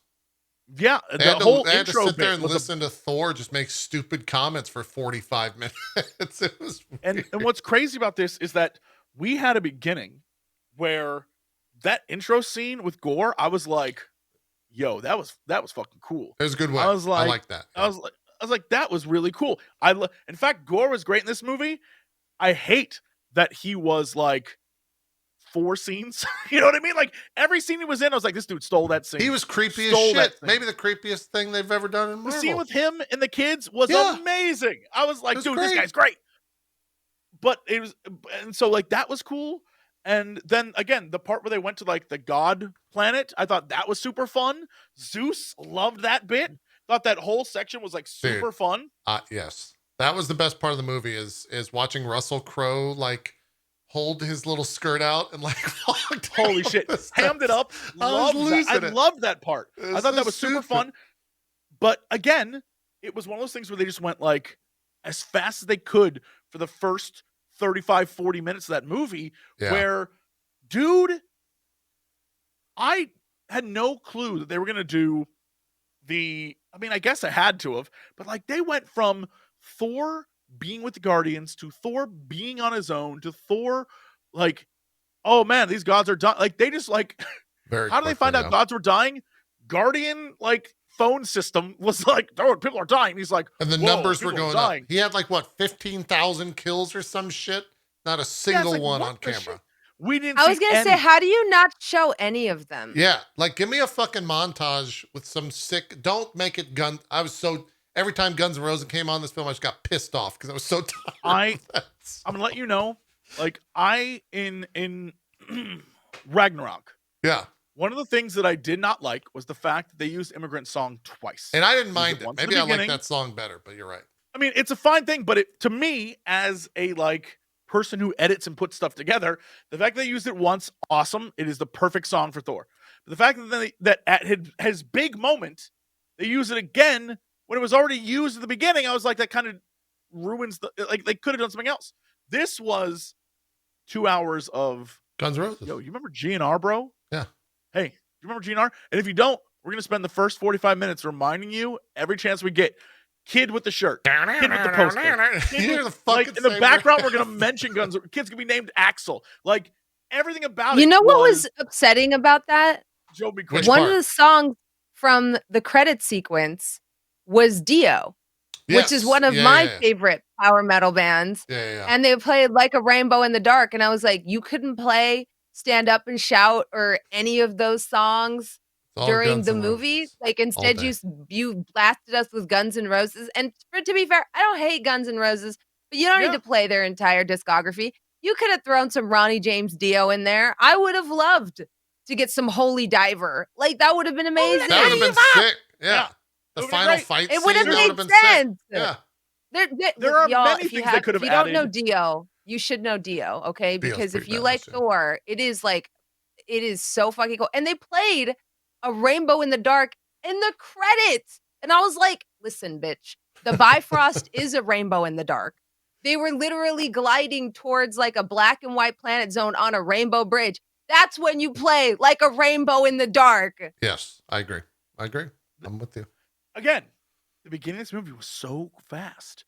And then they get everyone together. And they get everyone together and they slow it down. And that is like fine. Oh, by the way, speaking of the gods, during that scene where they were going through like, hell to all tinder, the gods dying. They saw like gods hanging and they saw and I was like, oh shit, that's neat. Even the scene where they go and they see the big god laying there dead. Yeah. I was like, okay, we're gonna get that scene where he is sitting there and he's like, wow, that was my friend. They blew through that scene. That dude was fading away when they got there. And then the audacity, look, I've never forgiven them for just removing Sif from the story in Ragnarok. Dude, that was the fact that she's in this one and she is like played as she's missing an arm and played as a goof. It was a joke. I was like, that was what I was talking about, sucks. Man. They were like characters playing like bad portrayals of their characters in the first 30 minutes of this film. It was weird. Honestly, I thought it was a different actress. The Matt Damon Sam Neill bit so much because it felt like the movie. That's like, what it's supposed to be when it's that jokey. Yes. Yeah. I've never laughed that hard in my life as Matt Damon being like, is this an appropriate time to talk about turning this into a play? I was like, give him an Oscar. Everyone else sucks. This is the guy right here. Yeah. And they're like, she didn't say no. No, she didn't say no. And I was like, I want to watch that play more than I want to watch this movie. Him fucking spraying himself in the face and being like, I read a review. I read a review him. of this film, and they said that this film wasn't a film, it was content. And I could not, it was content. Like it was a film that had a shit ton of goofs, and it was a film constructed of goofs. And some of those goofs were absolutely hilarious. The one you just mentioned was great. I loved every moment in Omnipotent City or whatever the fuck it was called. But as like a film, it sucked. I hated it. How do we feel about Bao God of Dumplings? That was so stupid. Why did they show him twice? They should just show him once. It's a good goof once. I like, again, Bao God of Dumplings, a one-shot goof, hilarious. Twice is like when he's like, oh, because he sees Zeus, like, okay. The thing that I thought, like the goofs that were funny to me is the one guy who was feet with a beard. He was feet and a beard and a face. I was dying. And the fact that when he mentions an orgy, he's the dude who gets the hypest, I was like, that's hilarious. No. That's funny to me that the dude who's just feet and a face is like the hypest. For that, I was like, that's a good-ass joke. Yes. Yeah, there was a lot of goofs and things, and I like seeing to me, being a giant history nerd and seeing the mythological creatures that were at that event, I was like, this is great. That's super fun. I loved that. The entire city, that section was wonderful. Again, Gore just having time to be Gore, incredible. But the thing that was crazy about it is, again, this wasn't a thing where it was Jane was dealing with cancer and they just like breezed over that. They didn't want to take time with that. They took time with it in the center. I mean, here's the thing. They straight up said cancer multiple times in a Disney film. For that. I was kind of like, brave. What? Well, no, it's not brave. I'm just saying I was shocked to see it because, like, typically when you see someone say cancer, that means they're going to die. Like, they're 100%. Like, I knew that she was not making it out of this film the second they said cancer. I think that's why predicted they would never do it. Is I was like, oh, they would never do a storyline about cancer because that's such heavy content. But Yeah. then I guess if you just don't treat it heavily, then it's not, right? There's only that one scene on the boat where it was treated like that, and the scene in the beginning where she like gets the Oh, the scene in the diagnosis. beginning was like when she's sitting there and it's like, oh, it's not responding to any of the treatments, and she like collapses on the couch. It was sad as hell, but then you cut away from that almost immediately to something so much more lighthearted Yeah. that you Yes. don't even have a time to process that this scientist has unraveled the secrets of space, and yet she can't unravel like how to Cancer. cure her cancer. It's sad. If you actually stop and think about it for more than 30 seconds, like the movie wants you to, it's sad. It's such a Yes. and that symbology is there, but then, like, immediately ruined. I don't think we It's needed to see the undercut. post-credit Yes. scene of Jane in Valhalla. I thought it was beautiful that she went to Valhalla despite not dying in battle because she was battling cancer. Right. I Right. Yeah. thought, once again, that symbology was very beautiful, but they never let anything breathe. They never let anything Because then they make have a that, joke like, out of it. solemn Yes. moment. Yeah, but it's like, that is true, isn't it? Like, this is a battle of its own. And they literally earlier in the movie use Sif as a plot device to explain how you go to Valhalla, but they Right. never deliver on half of the themes in it. So another part that really got to me was Valkyrie literally says, like, she's like commiserating with Jane, which I love, over how like she's like, yeah, well, this is Viking shit, man. I'm gonna die in battle. I'm gonna be with my lover. I'm gonna be with my friends. Like this is what it's all fucking about. And Jane's like, "Yeah. Yeah." And she's like, "Yeah, you're like Viking now. You're Thor. Like this is how we do it." And they both like clink their weapons. I was like, "Fuck yes, this is fucking dope." I love that Jane is kind of going the Viking way because she knows she's not going to live much longer. This makes sense to me. And then on the boat, Valkyrie once again is like, "Yeah, no, I lost my lover." Or Korg makes that big joke about Yes. how she just drinks to numb the pain because her life is meaningless because she had to watch her lover die on the battlefield.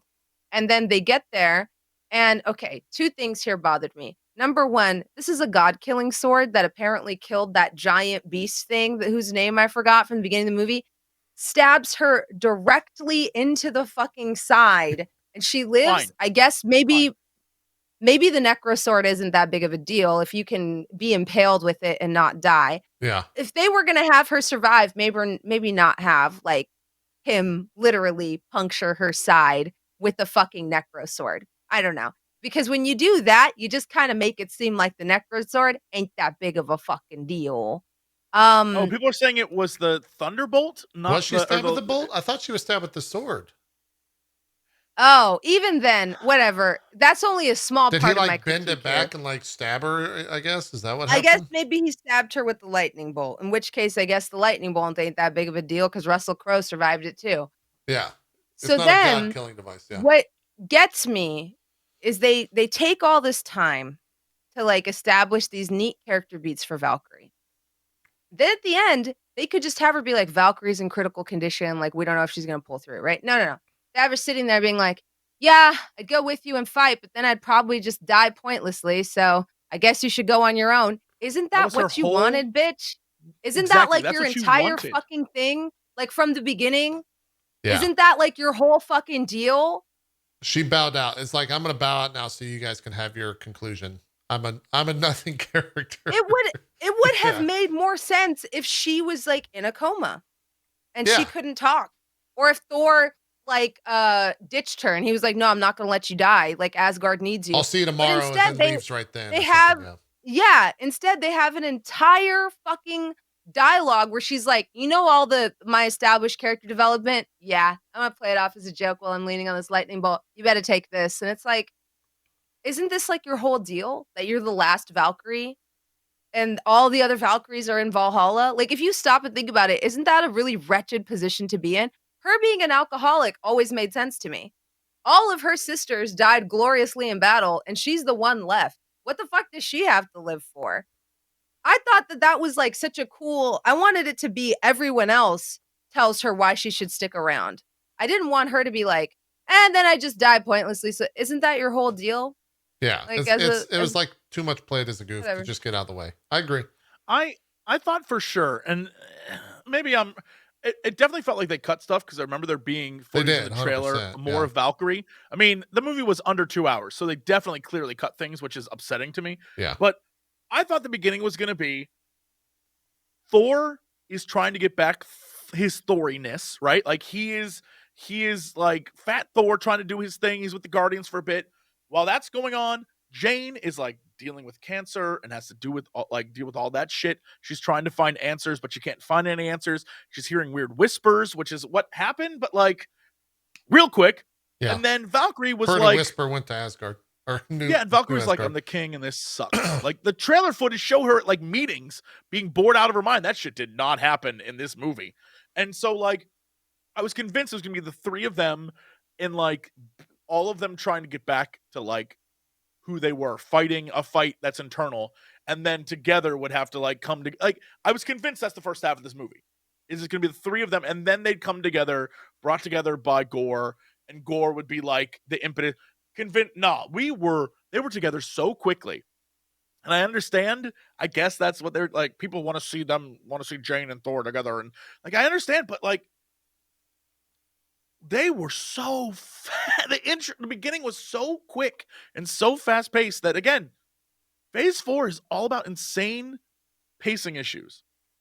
And this is just another great example. Is the pacing issues were crazy. Yeah. And I can't figure out, like, even in the beginning, when did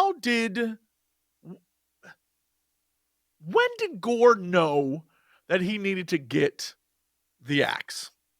Like, of its existence? Like, where did he learn that from? When did he know he needed that in order to access eternity? When I don't know if because he kidnaps the kids in order to get Thor to come there, but when did he know that's what he needed to do? Yeah, I don't know when did he find out that information? I don't know. Like, we're told that's what he's doing, but we never... I mean, I guess maybe the Necro Sword whispered, but off camera?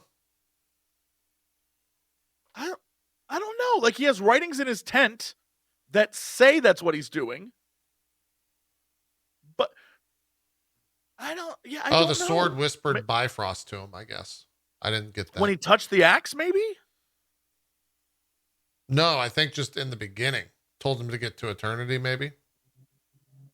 I must have missed that because it was in between jokes, or I didn't have subtitles, so I didn't hear it. But okay. Speaking of joke story, I think that's my biggest upset with this movie, is that Christian Bale was so good. Yeah. And Gore was so good. Like, he fucking ate that, you know? And I hate that, like, they killed him in one fucking film. Yeah, and I hate that we only got, like, 15 seconds of him being great. Because it's annoying to me. Like, it's just like, we finally got a good villain. Like, after so long. He's so good. He's so scary. He's so creepy. Yeah. He eats up the fucking screen, man. He's such a good villain. I want to see him kill heroes. That's how good he is. I want for him to win. I think he has a valid reason for hating these stupid fucking gods. After they went to the fucking omnipotent city, I thought he was completely justified in wanting to murder these fuckers. You know, I was like, do it. And his end, I thought, like, kill him. Even though his ending ended, I thought it was actually a pretty good ending to his story. I just wanted more of that story in between. I'm right there with you, Bronze. They could have just made this the Gore movie instead of the Thor movie. I would have watched it. Christian Bale, y'all, he fucking is so good. He was very good. And then it was great. What is it just me, or did he stop teleporting at one point? Because like the first scene, he's like shadow, and they even have like that effect coming off of his head, like I don't know how to describe it, almost like a candle like type of effect where the shadow's coming off of him, and he's like teleport, and then it feels like when they're on the planet and the rest of the time they're fighting, he like stops teleporting. I was like, I thought he was like a teleportation goon. What the fuck happened? Like, that's how he like fought 2 seconds ago. Yeah, that's how he almost killed Thor. Yet when he was on the planet, the like shadow planet, which was a badass scene, by the way. That whole scene was. I wanted that to be longer. I love that whole scene. there were like visually, this movie had a lot of stunning bits. Again, That was great. this movie is like, this is the correct option for this movie. Yes, it is. Mhm. But I can't give it a thumbs up because there's so much that just like, this is exactly what's wrong with everything that's wrong with Phase 4 right now. It upsets me. But there's Bale is amazing. Thor is amazing. Like, I even loved, like, I thought Jane Korg was as Thor incredible. was great. Valkyrie was great. Yeah. They were I all loved great the God scene. characters. They were all good. And I think you're correct. Whoever said that quote, that it's content.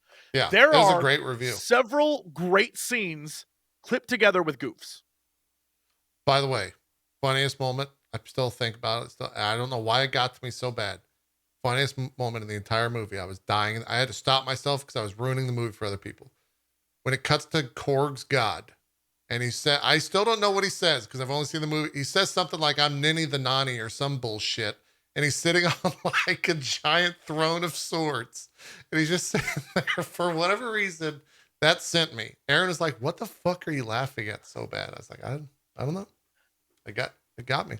The Ninny the There Nani. was something that fucking got me, but I'm trying to remember what it was. There's a lot of got me moments. That was good. I thought when Korg was singing on the boat, when it was just his head, that was pretty funny. The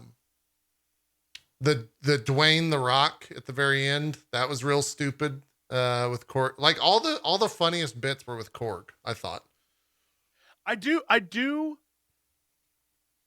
Yeah, the Nick Fury joke was good. That was pretty funny. Yeah, that was very good. The problem that I have is now I'm like deep in Korg lore. I'm gonna let you know. I'm pretty sure that dude said he had a mom in the first. Yeah, a lot of people are pointing that out. Yeah, he said he had a mom. The fact that he's like my two dad. Like, all right. I mean, if you want to change the lore of what goes on with his species, that's cool. It's just like they made a joke about it in the first one, his mom's boyfriend, and then he's like, "But my two dads made me." And I'm like, "Well, how does that work exactly?" And that's fine. Like, you can have two dads and a mom and a boyfriend, and that's fine. I just like, well, how does it? That's where I'm at right now. I'm like, oh, now they got me. I'm stuck in the lore. Now I just want to know how that works. I just want to know more about Ninny the Nani. How's that work? That's hilarious. Yeah, I'm like, yo, has he got like 4 parents? 3 parents and a boyfriend? Like, what are the rules? Like, that's all I want to know. I just want to know what's going on in his damn family. Like, how do the Rocks get it on? You know, what's going on with the Rocks? One joke that didn't land, I'm curious if it landed for you guys. The like sentient jealous weapon bullshit. That I never laughed at that. I was this is stupid. Like, why is this hammer now? Like, it kind of always did. You're muted, Bronze. It kind of always did, but like, I think you got to rejoin the call thing. Yeah, it was always the thing. Like, it came around the corner. It's like, what the fuck? Like, what? Why is it all? The first time it was funny. The first time when he tried to call the hammer and then it showed up, I was like, oh, that's a funny gag. When it like slowly walks in, I was like, that's a good one. But the fact that for the rest of the movie, it was like, I'm the jealous current girlfriend and you're obsessed with your ex. Yeah. Like, I was like, oh, maybe they're trying to play it as like the Jane. No, they went like, it was all about the hammer. I was like, oh, okay. Yeah. This movie was one where I was like, maybe I don't enjoy things anymore. Cause like, I also felt that way.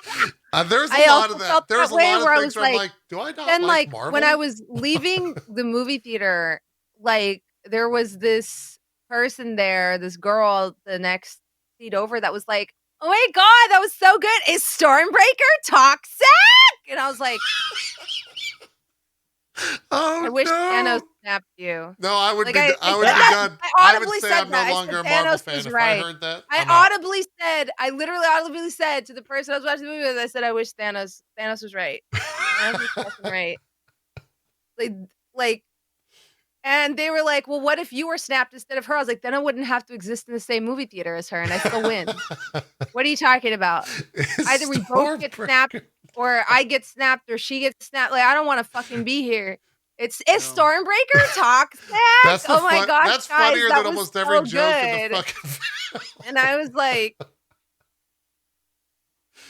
oh man, that's like I hate life. I hate everything. I like that. So even though we didn't like the Stormbreaker bit, somebody did.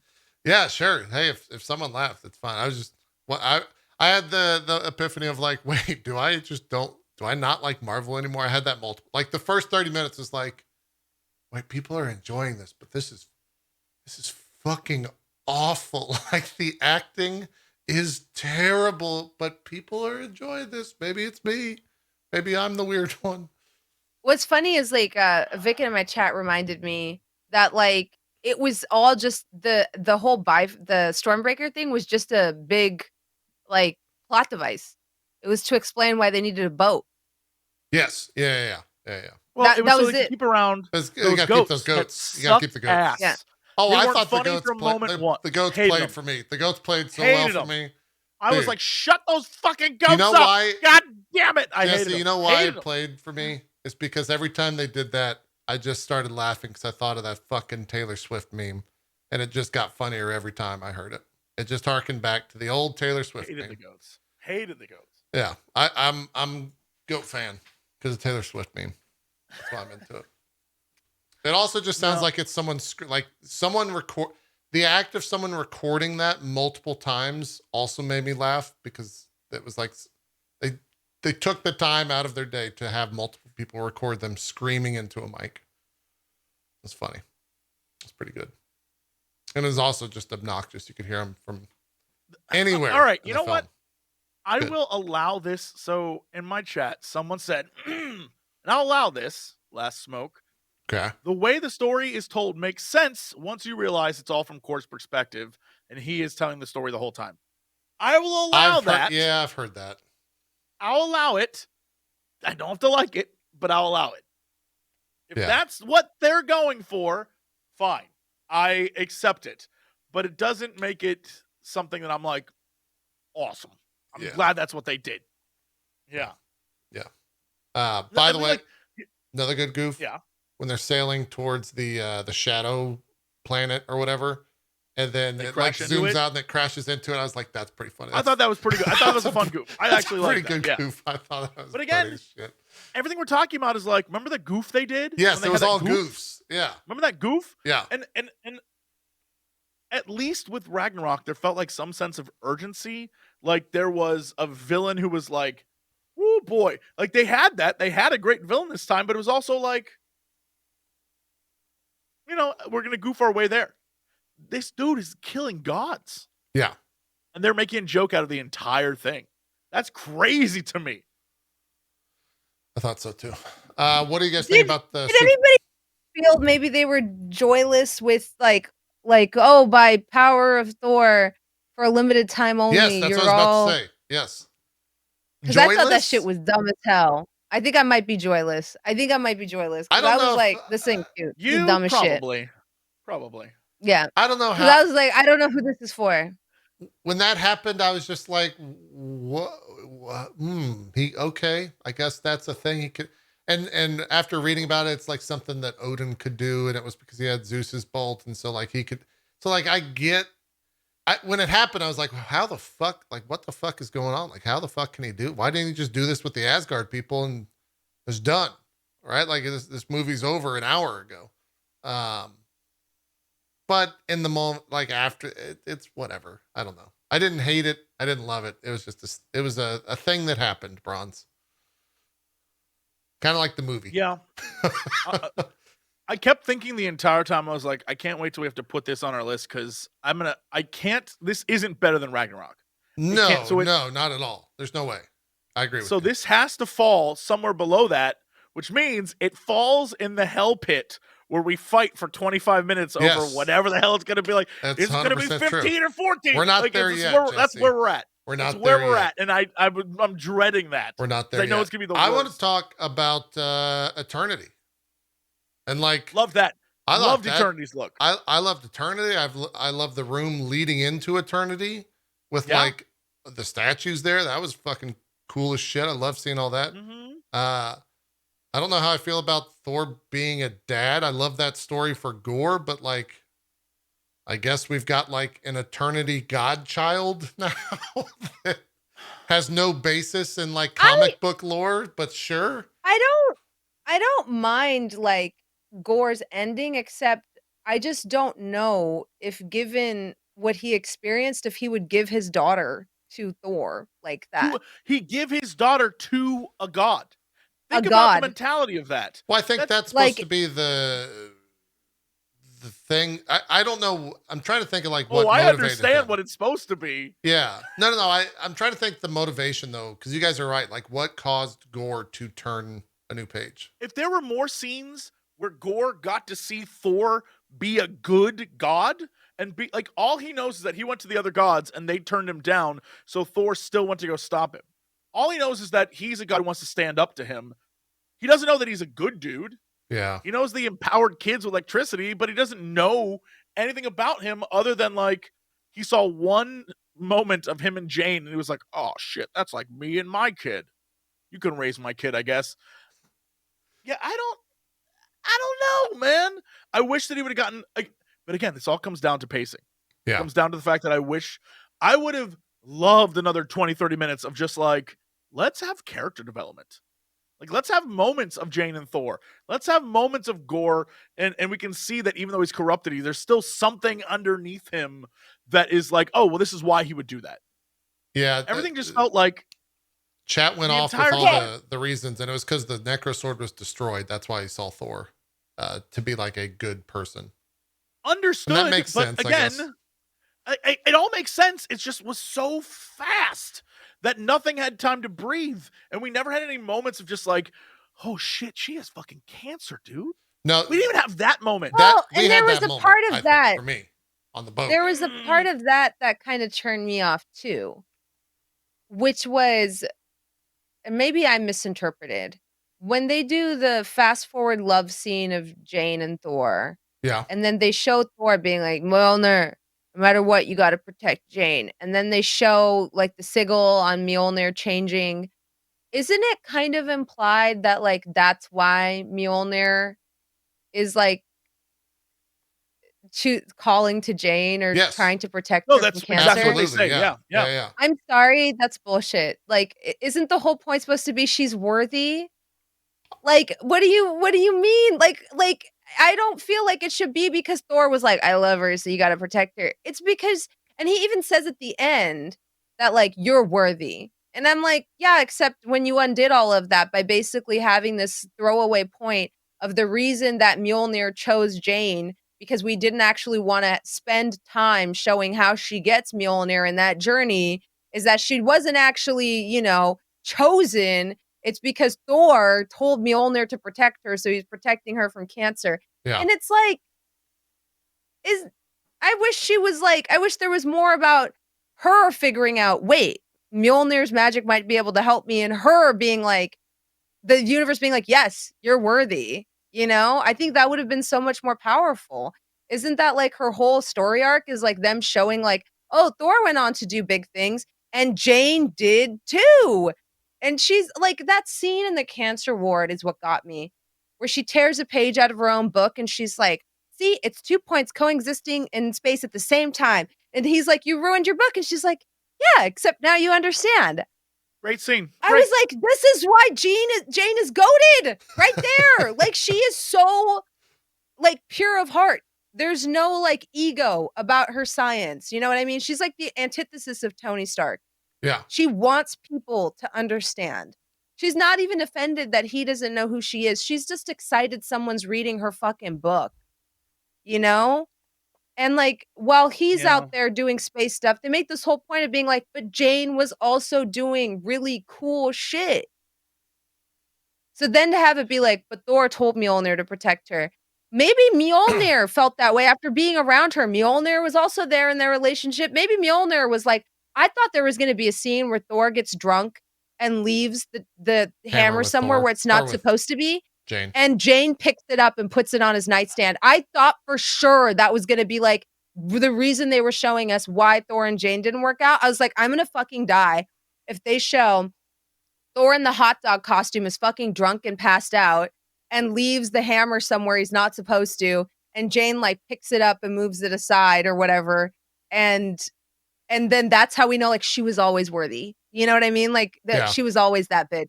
And instead they're like, no, he told Mjolnir always protect Jane, and then it put the sigil on the hammer. It does cheapen it a little bit for sure. She is worthy. But what else does what worthy qualify as? The other thing that the reason I think they had to put that scene in there is I don't know how Jane would have gotten Mjolnir out of the fucking like weird case that it was in and put it back together if like the hammer didn't have that enchantment on it. That's the only thing I can think I guess. of. That's why I was like, yeah, okay, sure. I guess that works. See, somebody in my chat wrote, if she picked up the hammer while casually vacuuming, that would have been hilarious. I would have died. That would have been a If pretty that funny was it. scene. Yeah, that would have been Like funny. in my brain, it was that he leaves the toilet seat down and casually puts the hammer on top, and she like rolls her eyes and lifts it. I was like, something like that would have been hilarious, you know? Yeah, yeah.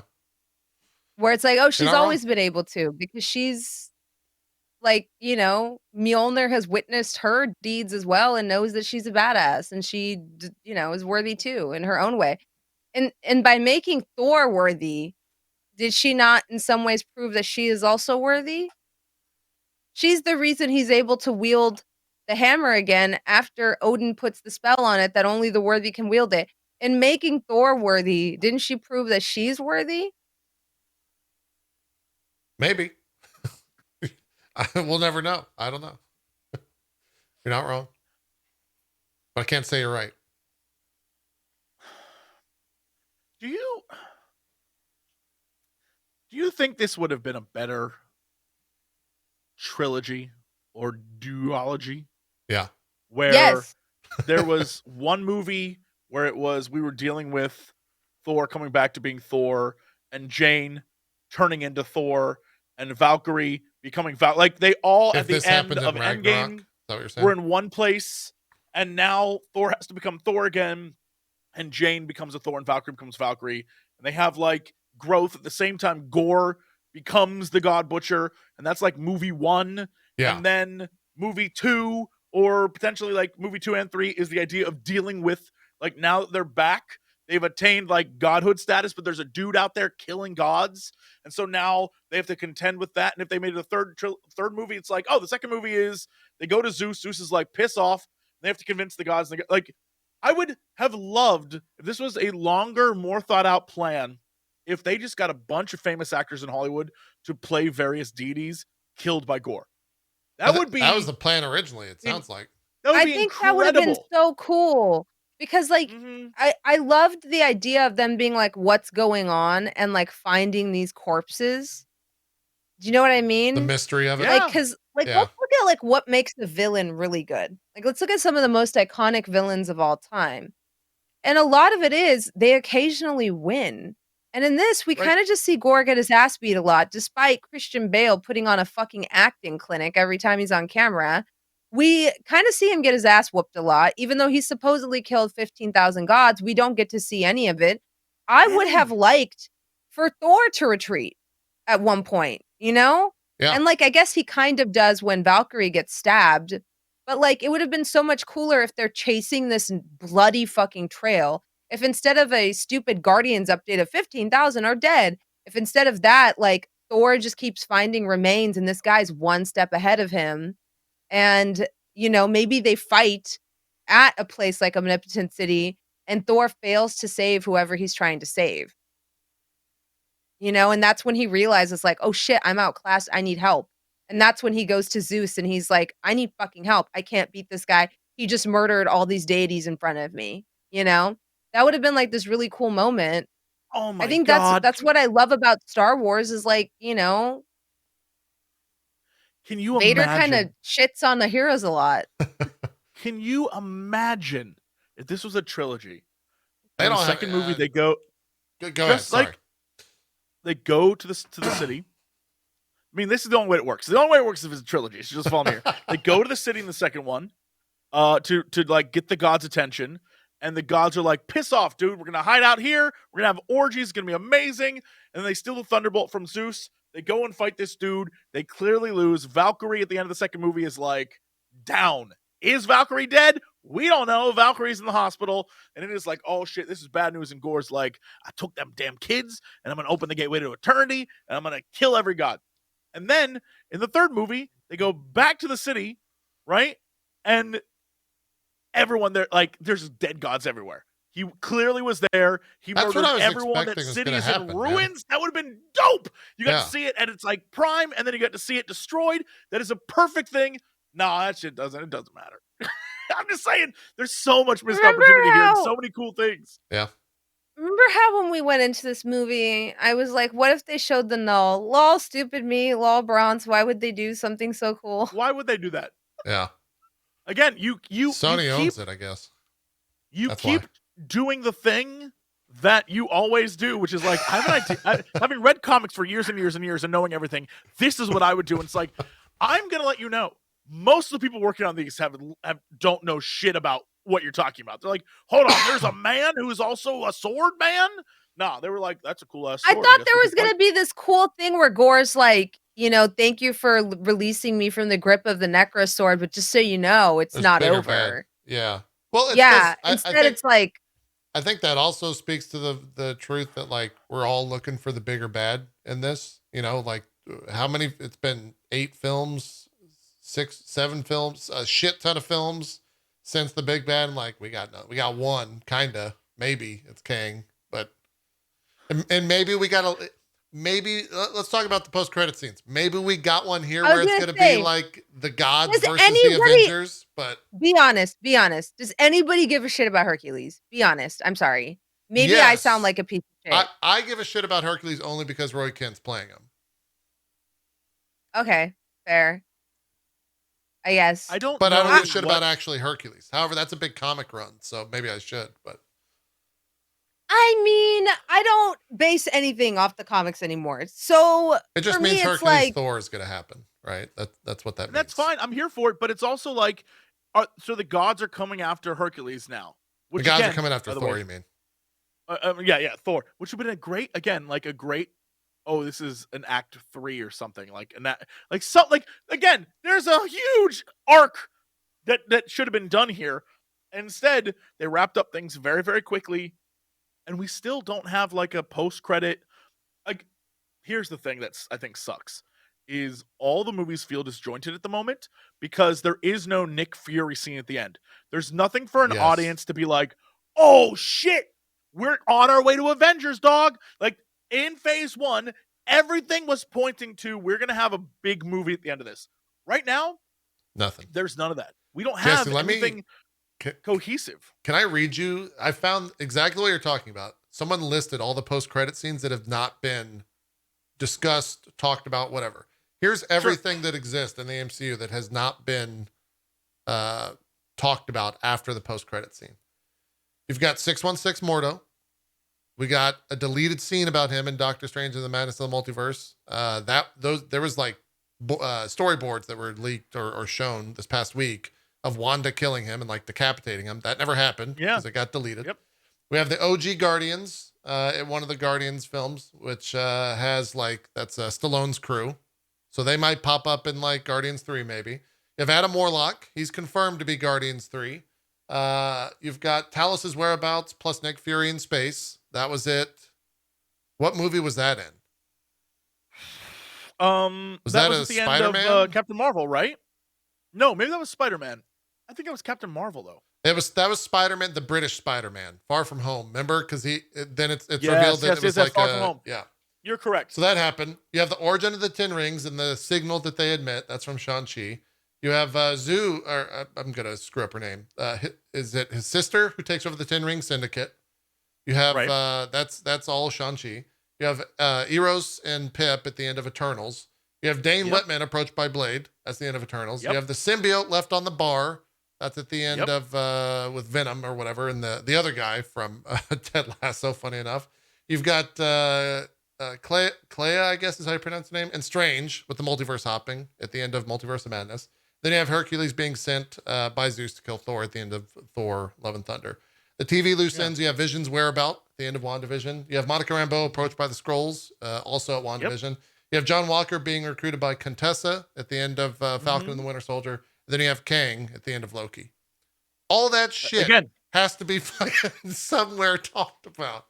And the thing that's crazy is all of these movies that you're talking about all start and end in that one single movie. It's all one and dones the entire time. So there's no cohesive, like we are left with a bunch of like random stories, and it's starting to feel a little more like early 2000s superheroes than what we ended up getting in the 2010s. Yeah. So we're like, we're going to tell you superhero stories that are going somewhere. And right now it feels like everything's a standalone. Everything feels different. And everything, and let me like asterisk that. It feels different while at the exact time feeling the same. So every superhero feels like they're on a different, like it's a different director telling a different thing, but it's always ending the same Marvel way. You know what I mean? Like there's always a big over the top finale. Yeah. And so nothing is building towards anything at the moment.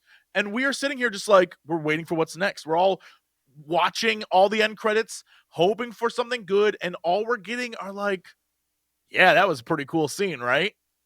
Okay, see you next time. Here's some actors that have never seen before playing a character that you know. See you in 4 years for the next one of these. Yeah, there's a lot of setup for what exactly. Yeah, and I don't know where they're going with it. I couldn't even begin to tell you, and it's real frustrating because Kang has existed since Loki. When did Loki come out? Last year? 2020. That was prime COVID, I think, right? There you go. So Kang has existed, and we have not seen Kang at all. We have not heard one word. We have not seen anything related to that plot line, which is very important, you would think. What's crazy is with getting Christian Bale for Gore would have been such a good villain to cross over multiple fandoms. I agree. He can kill Khonshu, he can kill Bast, he can kill like there's literally so many places he can cross over with Eternals.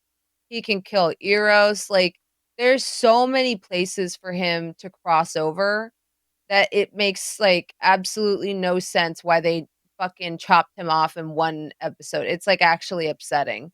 Yeah. Because it's like he literally has like the opportunities are right there. And I understand that that's not what Jason Aaron did in the comics, but we're talking about the cinematic universe. Obviously, you didn't stick to what he did in the comics. So why not go there? And then there's a reason for these people to be together. There's a reason for Moon Knight to go to Doctor Strange and ask for help, right? Or there's a reason for, like Wakanda to get involved, like, because this is something that's going to affect everyone. Yeah. Because it's Gore. And if at any point in time Gore dies, and then you're like, oh, it's over now, and then you find out about the Null, and if they can license, they've worked with Sony for Spider-Man, so there's no reason they can't work with Sony for the Null. Why are we pretending like that's not something they can do? Like, and that could have been like, the next natural big bad, but instead, I would love, because of what we already know happens to Gore. Chat just made a great point. They need to revisit Gore in What If. I would love to see a What If of Gore just like he kills everyone. He just kills all the gods. Like, what does that universe look like? That would be fucking sick. He's complete. They did such a good job showing like that he's completely justified. Yeah, no, the opening was like, this makes a lot of sense. Fuck the opening was fantastic. Yeah. And Zeus is a dick. Yeah. Like, Zeus was a giant piece of shit. He was played super well. Everyone's a fucking dick. Everyone's laughing at him while he's talking about like, hey, people are dying. Like, let's band together. And they're like, nah, we're going to have an orgy. I would have liked to have seen Gore kill these motherfuckers. You know what I mean? Like, I would have liked to have seen it happen. Yeah. One of the things they talked about, Zeus literally says like, yo, we're also have our contest for most people sacrifice to you. Like, they suck. That's the opening of it. It all sucks. Yeah. And so like the fact that you could sit there and be like, yo, I relate to what like Gore is taking out the trash. And I'm like here for this shit. And I think that having him be across multiple things, like having him be a threat that exists, even if he loses in this one, having him be the threat, having him be like, I'm trying to get to eternity, and having eternity be a thing that is like in that grand celestial space of Marvel, having that be a thing that exists out there that we can always look back to as a Thanos-y character. Yeah. It makes perfect sense. And the fact that I realized that Gore as a character he's not actually in that many comics. He's in one comic, but he's in it's a big comic. Yeah. But he's great. Like this is look, there's a girl who used to be rubber bands and now she is crystals. Like, what? You can do whatever you want. There's no rules. We can just make shit You're up. Marvel. Yeah. And who's gonna sit here and pretend that Mantis is the biggest character? I mean, the Guardians are niche, fam. Let's Oh yeah. call a Yeah, spade. yeah. Like, you're not. We're in niche Like, territory I'm not. now. Yeah. So, like, why is it that Gore is where we draw the line? Well, he was a minor comic book villain, so he has to be. You got Christian Bale. Yeah. Yeah. Yeah. And again, You got Christian tore up the fucking scene. Bale. He was the scene with him and the kids is so good when he pops out of the shower. Shadows. The shower. Wow, And, like, that was a different movie that we watched. No, that was a slip. But even then, they also talked about how I felt like that was Pennywise from Bale. It was great. Christian Bale said they cut a scene where they showed him, like in the beginning of the movie, he has all his tattoos, and by the time you see him again, they're all like scarred up. And there's a scene where they like filmed, I guess, him ritually scarring himself to get rid of the tattoos. Oh, like, really? There's scenes I was like, yo, that's like, I imagine that probably means thought something that to was him. too dark. Because they didn't choose a lane with this movie. On one hand, they're talking about orgies and all of this stuff. And then on the other hand, it's like little kids with powers. And I guess maybe you assume that kids don't know what orgies are. Like, I don't know. Like, I don't know. Is this movie for teenagers? Is it PG-13? Like who is it for? Because then you could have him removing his tattoos. It would have been a really dope-ass fucking scene. It would have been pretty Instead, metal, they're like, yeah. well, we're going to talk about orgies. We're going to blast off Thor's clothes. Apparently, that's all fine for children. And then we're also going to have little kids wielding electricity powers out of a bunny because that's also for the kids. And it's like, I wish they'd pick a fucking lane and be like, no, this is for teenagers. So, like, do kids even enjoy Guns N' Roses? Is your 8-year-old going to be like, oh, yeah. Good question. That's what I want, you know? In chat, someone said maybe Gore tested poorly, and there's no planet in which Gore was tested. I don't poorly. think that's How true at all. Gore test Refuse to believe it. Refuse. Yeah, And even if they were, even if Gore was like, he's only one and done, Bale signed on for one movie, then the smart money is develop the sword. And now Null is a thing. Spend the money to, like, you don't even have to mention the name Null. You can just have the sword, and then at the end in a post-credit scene, someone else you see a hand pick up the sword, and that's it. And it's like, oh shit, it's still out there in the gods. They're not safe. Like, even that is good. They were like, no, that threat is resolved. That threat is resolved. There's no more to talk about. The next big thing that he has to fight, Hercules. Haha. Which, it's fun, but it's not as like cool, right? Like, yeah, potentially it's not as cool. Yeah.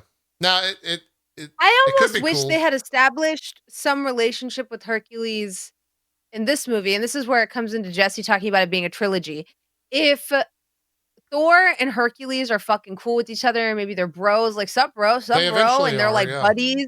That's a thing. And then everything happens with Zeus, or maybe Gore kills Zeus and Hercules blames Thor. That would have been a rivalry I was much more invested in. Yeah. If they had shown any kind of camaraderie of them on screen. Hercules has a pretty big arc, so potentially he'll be in a lot of films. I mean, that's the biggest problem, again, is this movie, the investment in what's happening for me was very, very low because it was so very quick. Yeah. Like, I felt like everyone needed more time to grow, and no one had that time. Everyone just grew. They were where they needed to be when they needed to be there, and it was so quick. Phase 4 just seems like a giant, how fast can we introduce a massive amount of characters for something? You know what it is? Oh boy, I hate saying this. Phase 4 is the way DC tried to make their movies. Yes. Like, we have to get to something as fast as possible. We need to have a Justice League. So every movie we're going to make, get our heroes where they need to be as fast as they can. Yeah. The only movie I didn't feel like that about was No Way Home. I understand that No Way Home acknowledges the multiverse, but it also, I love the scope of that movie. It was like, this is a Spider-Man story with Spider-Man villains, with Spider-Man characters. There's a cameo from Doctor Strange, but he doesn't overstay his welcome. This is about Spider-Man and problems Spider-Man can handle. Yeah. You don't need to pull out to quote one of my favorite Drag Race judges, you don't need to pull out every trick every time. Right. Like, if a character is cool, it's okay to have them make cameos here and there. Yeah. They don't need to be in every scene of the next movie every single time. You know, it's like a D&D party that keeps adopting characters and bringing them along. I think what we like about Wong is that Wong never really overstays his welcome. He's there for what he needs to be there for, and then he leaves because he's got important things to do. Korg Yep. is funny, yes, but the issue with this movie is there are so many characters and they feel this need to adopt them all and bring them everywhere with them. I thought it would have made more sense to keep Valkyrie on Asgard and be like, "Hey, I know that you're meatheading around the fucking galaxy, but somebody has to be responsible for our fucking people. So Yeah. I'm staying here." But like her character arc makes no sense for me. And it's because they're like, well, we have to have every character in every scene in every movie. I don't know why the Guardians were even in this film. I don't see what they fulfilled here other Yeah. than, once again, they need to use every trick for every movie every time. And what I liked about Spider-Man is it was stripped down. It was really a Spider-Man story with Spider-Man characters. And yes, Doctor Strange was there, but it was not a Doctor Strange story. It was a Spider-Man story. And they didn't do this thing where they're like, well, no, no, no, no, no. You know, every character has to be in here at some point in time. And it's like, Happy's there for like 30 seconds, you know? Like, everybody is there for the amount of time that's appropriate because obviously they're still involved in his life. And I just kind of wish that that was a thing here. Why couldn't he have called the Guardians for a ride at some point? I thought Or for been sure when he like, was like, I'm gonna get a team together to fight this guy at the end. I was like, oh, yes, he's calling the the Guardians to help. Yeah. No. No, they're off doing. They're Made off doing no their sense why they were Guardians there. 3.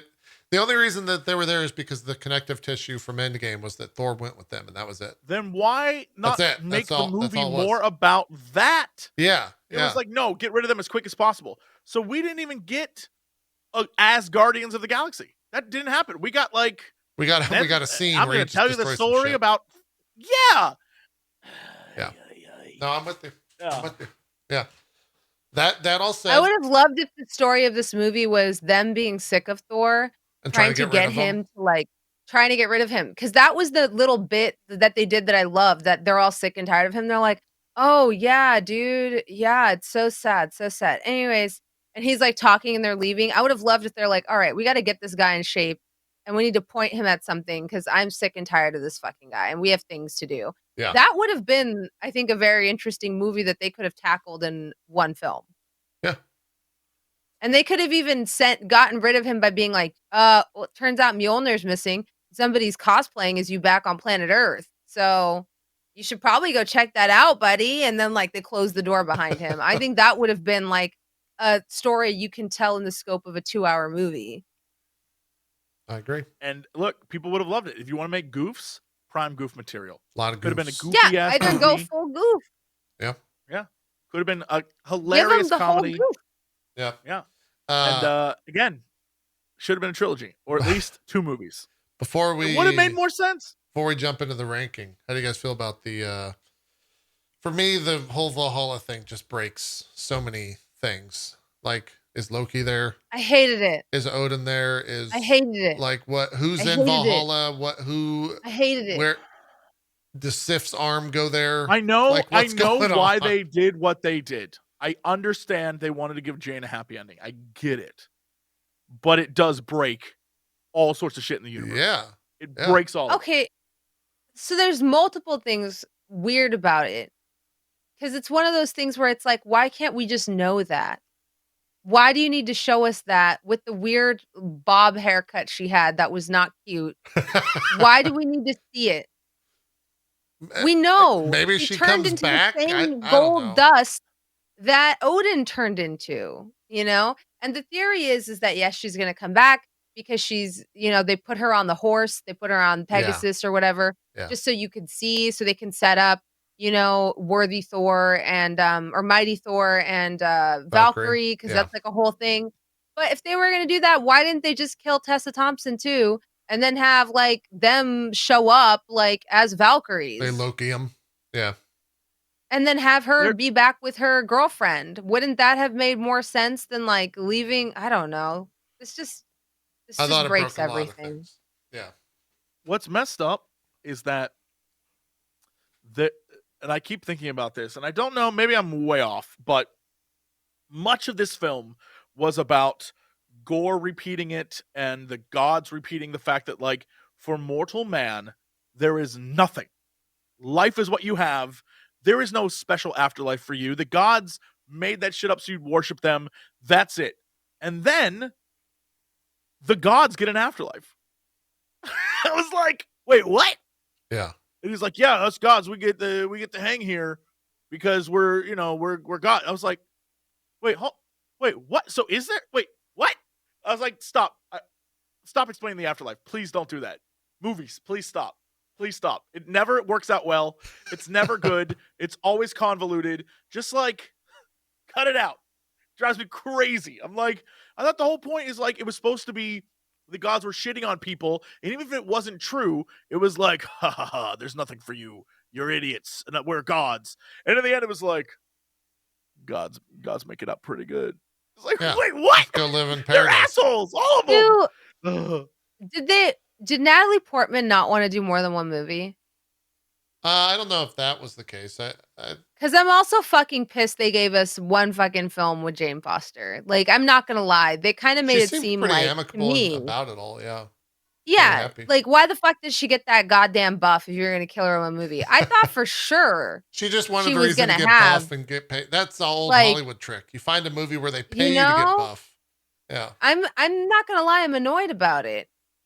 Like, I really thought we were gonna have her for more than like 40 minutes on camera. Like that, it's upsetting a bit because it's She like, might come back. well, her story is really good and it's one that deserved to be told. And now it's like, oh, she died in one movie. She could still come back. Maybe They- that's why it Like, was there. okay. Yeah. They very quickly ran through the fact that the hammer was killing her. Like, they raced through that plot point of like, oh, she's getting worse. Well, why is she getting worse? Oh, when she becomes It was like a Thor, 30-second deal. and they like zip through that plot point. Again, it would have, you're absolutely right, Bronze. It would have been more impactful. And this is the problem I had with her storyline is like, she is literally fighting for her life, but she's choosing to wield this hammer to like defend the people of Asgard. And straight up just like, they zip through it. And man, it's my least favorite movie thing ever. My number one movie gripe is when you don't take the time. And this movie felt like no time was taken for anything. Yeah. It was the most time that was placed aside for anything in this movie was them meeting the other gods, which was a great scene. Maybe my favorite scene in the entire movie. But it's because they took the time with it. They spent, I don't even know how much time sitting there like letting Zeus vamp and letting Thor sit there and like talk about like, oh, Zeus is cool. Like, ooh, actually he's kind of an asshole. And letting everyone watch and like we got a like weird Thor naked scene. And like they played it for goofs. And that whole moment was very, very good. But that's the only moment they took time with. Everything else was, we got to rush to the end. Yeah. They could have played the fact that the area at the end, except for different lighting, The Eternity place? exactly like where Thanos meets young Gamora after he snaps.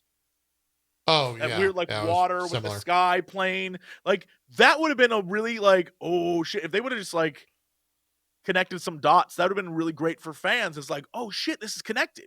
Like he was at Eternity or something. But maybe that's not true. I don't know. But it would have been fun to connect some dots. And they just dots were connected. I mean, it was a rush to the end. Jesse, here, I'll break your brain. Why didn't Thor just get the Stormbreaker and go to Eternity and say, I'm tired of Thanos. Right? Like, maybe he didn't know and it was taken from him too soon. But even then, it does. What doesn't make sense is they get to Eternity. Wouldn't Thor be able to have a wish too? No, it's the thing was whoever gets to Eternity first gets the wish, and Gore walked through the door first. That's why he got the wish. That's a dumb rule. That's a stupid that's the rule. rule. That's what they That said in the movie. sucks. Because I had the same thought. That's I was stupid. like, wait, why didn't? So Eternity only gives one wish Yeah, per it's group of people. no per the universe. What? Yeah, I think it's per the it's whoever gets to eternity first, which is the center of the universe, gets the wish. So I think eternity is done. Apart from Eternity looked cool as shit. Eternity I did look can't cool as shit. even hate Apart on from the that scene. fact that It we was have so like good. the daughter of eternity now. I mean, that's fine. And it's just like some of the rules and some of the setup. Again, whoever was the person who made that review, brilliant observation. It feels like content. It was Yeah. like goof to goof to goof to goof. We're going to keep this moving. There can't be any downtime. It's goofy, goof, goof. And then each scene is connected to another scene by a goof, but not by anything that makes sense. Like, the more you think about it, the more you're like, wait, but why? You know? Yeah, And stop asking why, I guess, is the I guess is the so. moral of this. All right, let's dive into the ranking because we're already Oh boy. 2.5 hours. I don't. Jesse was saying this might take a long time. Maybe. What? We'll just go. And then we All right, also so have it's to throw it below into phase Thor 4. Ragnarok 100%. Below Thor Ragnarok, I think we all agree, right, Yes, Bruns? absolutely. Okay. I mean, I'm good. Okay, let's all choose our number. Everyone find your number. It's below Shang-Chi. Don't say it out loud. Everyone Oh, choose okay. your All own right, number all right, independently. All right. And then we're all gonna say it. All right.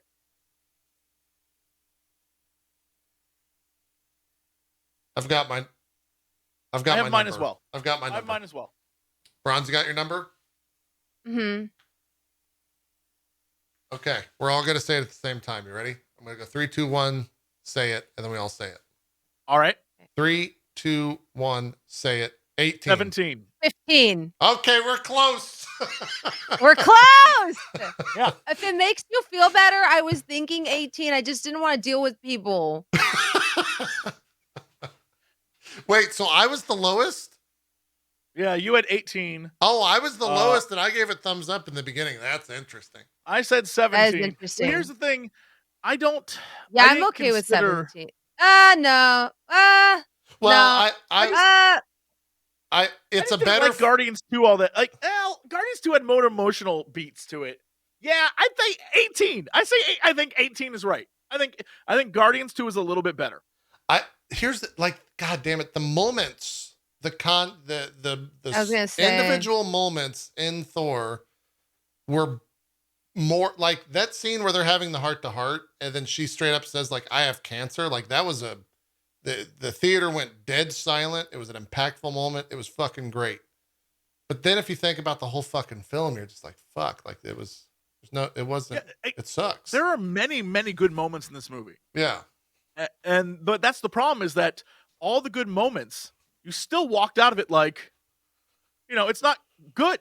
It's solidly like, oh, well, that was fun. Yeah. But it wasn't like, there was so much more that could have been done here. There is the fact that I can see the potential for me to have walked out of this movie and been like, holy shit. Yeah. Knowing what it could have been, I don't know. It just felt too fast. It just felt wrong for some reason. I couldn't. My argument for 17 is that I would hazard to say Guardians of the Galaxy Volume 2 is the same thing. It's content. There was, and a I lot think of if we're content. going to compare, agree. if we're just going to compare content to content, I think Thor: Love and Thunder wins. That's my argument for 17. But Sold. I understand I am I outweighed. chose 17 to begin with, so sold. Easy. That's fine with me. I mean, it doesn't matter to me. That was the easiest ranking ever. What the fuck? I thought it would be more difficult. I think we were all on the same page. Like, Yeah. well, here's the thing: is the bottom half is not good to the point where it's like, well, it can't be down there because there's stuff we enjoyed, and the top half is so good that it's like, well, it can't be up there because there was a lot about this that we hated. So it has to be dead middle with everything else. Yeah, I'm here for it. 17, I think. Yeah, works. it's one of those things where I can't start this too long because someone would be like, well, what about if we move? So I was gonna say Nope. 17. We need to do it maybe in January. Maybe like the New Year's thing for the MCU crew is to go back, and that's when we have the grand talk of any changes that we want. We do them then. But You until monster. then, we'll be here all. This until took then, us we just so put one long. movie in. Maybe that's the New Year's thing. every The year. delegation of bronze rejects this proposal. We also got to The do delegation phase of 4. Cox also rejects. Where's it at in phase 4? Third? Better than Eternals and Black Widow for sure. Is it better than Doctor Strange? God damn. Yes. Oh God, I don't know. This one. Okay, wait, The hold two of up. those, the two of At those least are. Love and Thunder is fun. You guys really dislike Doctor Strange. No. I love Doctor Strange. I It's the liked other half of that parts movie that I think Doctor is hot Strange. trash. Yeah. Yeah. Like it's half of a good movie and half of a really shitty one. Whereas like Thor Love and Thunder, I'm gonna come back to what I always come back to. If I had to rewatch it, if I had to rewatch one of these, I recently had to rewatch Multiverse of Madness when it aired on video on demand. Oh yeah. Because I had people over at my house and they were watching it, and I did not sit down How'd on the that go? couch. How'd that go?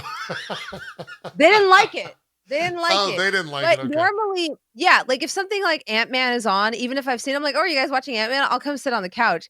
I found myself, I was there for half of it. I was like, oh yeah, I sat down, and then we hit a point in the movie where I was like, no, and I got up and left and cooked breakfast. Where I was like, I would literally rather make a breakfast burrito than watch this. Whereas I'm trying to think if Thor and Love and Thunder was on the TV, is there a part distinctly where I would get up and walk away? And I actually don't think there is. You know, someone brings up a good point. If we put this at 17 in the grand list and Doctor Strange at 14, 14, we have it's to change Doctor got to Strange. be better. In Or we phase put 4. Doctor Strange down lower. No, we can't do that till New Year's, Jesse. We just decreed that them's the rules.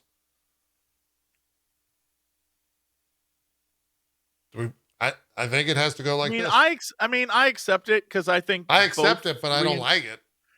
Yeah, they're in the middle. I think the thing about this that we should take away is that the two movies that were good, and the two movies that were mid as shit are mid as shit. And the two movies that are bad are bad, and that's the problem. Like, it's Sure. we have 6 movies, and they're so clearly defined that it's like, yeah, I mean, whatever. 3 and 4 doesn't matter. When we have a new movie, then we'll be in for some real trouble. At some but like, point, whatever. I wish we just had a tier list, you know? Where it's like, these movies are equally bad. Like, I don't actually want to rank them against each other. They're Ranking's both better just content, though. mid. Yeah. I How know, dare but it's so much harder to rank stuff than it is to just be like, Yeah. Better content. No Way Home belongs in the same echelon as Shang-Chi, even though I'm sure there are people that are like, no, it doesn't. I don't know. I like Shang-Chi. I thought it was fun. But I mean, like, would if you had rewatch to it look right at what we have on the screen right now, 1 and 2 are A, 3 and 4 are C, 5 and 6 are F. Yeah. It's very simple. Yes. Agreed. Yeah.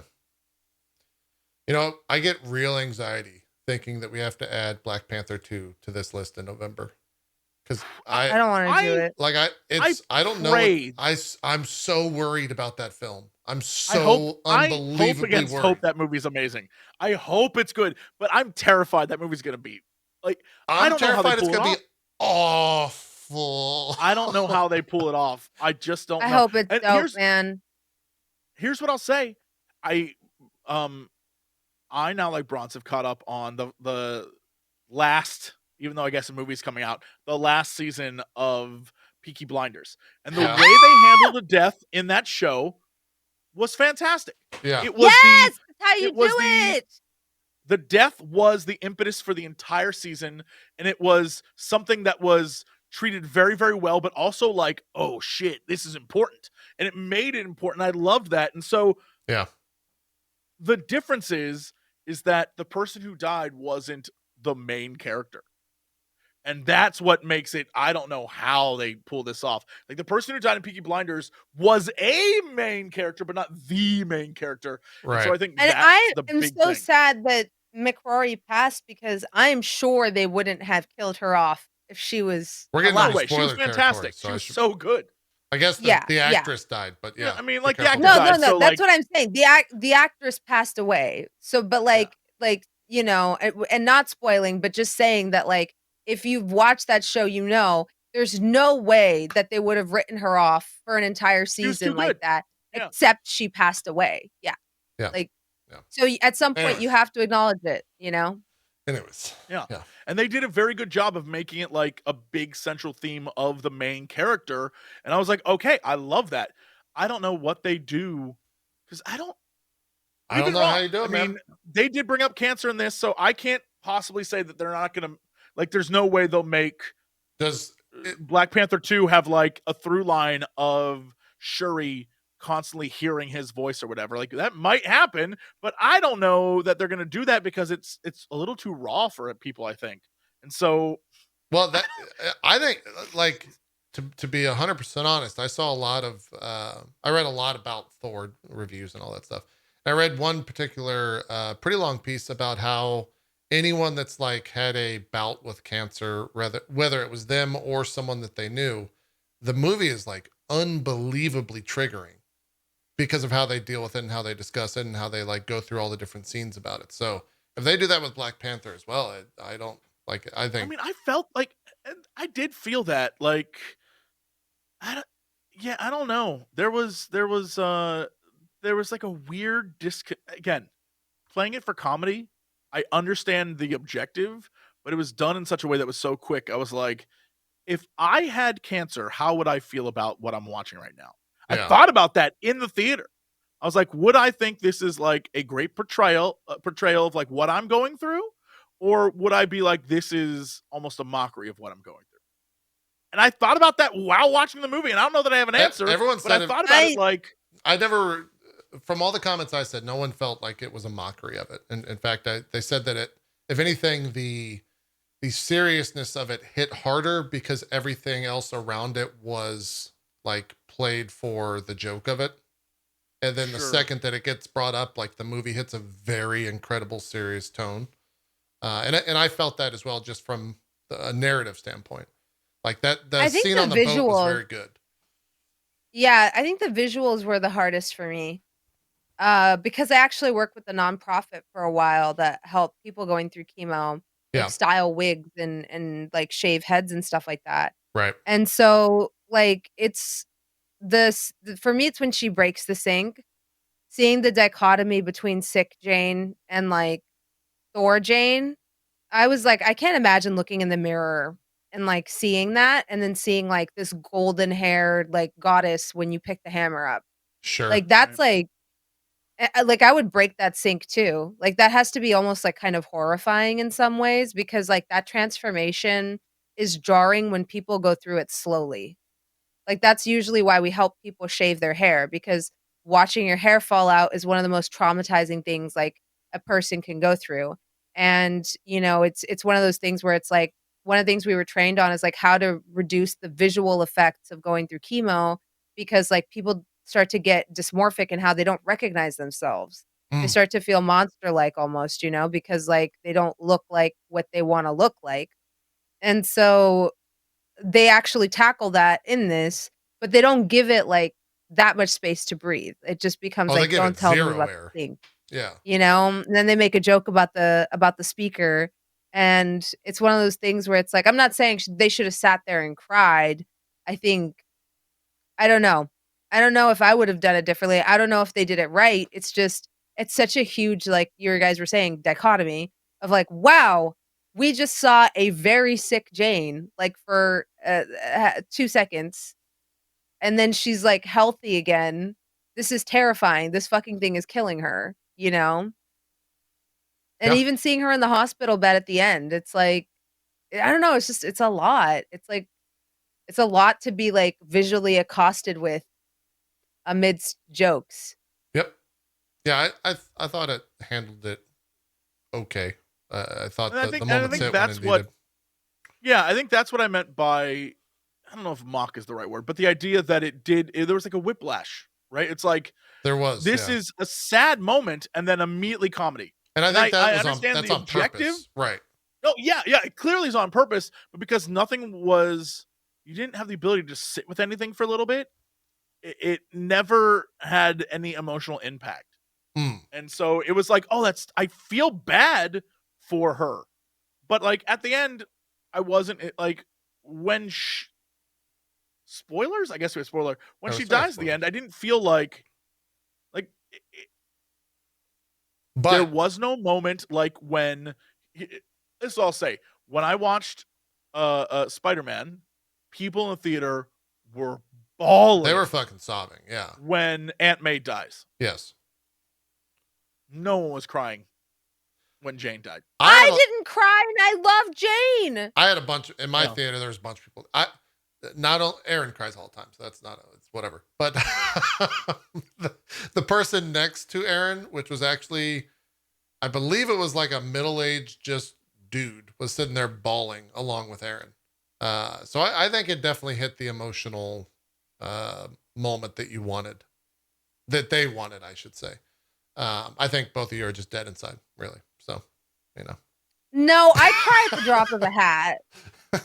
Okay. I cry at the drop of a hat, and I just don't think I don't know. It was like the scene was so discordant. We've just seen a bunch of kid Thors with baby rabbits jumping around, shooting lightning, and then we go through this whole, and he's like, "Oh, you won, choose love." Like, there's too much going on there for you to really, it's quick, like, process, like, oh God, like, this is it. She's gonna die here. It just feels kind of almost like it comes out of a little bit out of nowhere. Yeah, it's pretty quick for sure.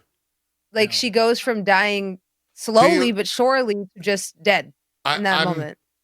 We'll never know, but I'm curious if you guys did not know or did not watch the post-credit scene, if you would still say the same thing about it, knowing that like she's alive. No, because I didn't cry when it happened, right? Right. Yeah, I guess. Yeah. It definitely changes things, though, I think. Because even for Aaron, she was like very sad about it. And then the post-credit scene happens. She's like, oh, okay, never mind. I'm fine.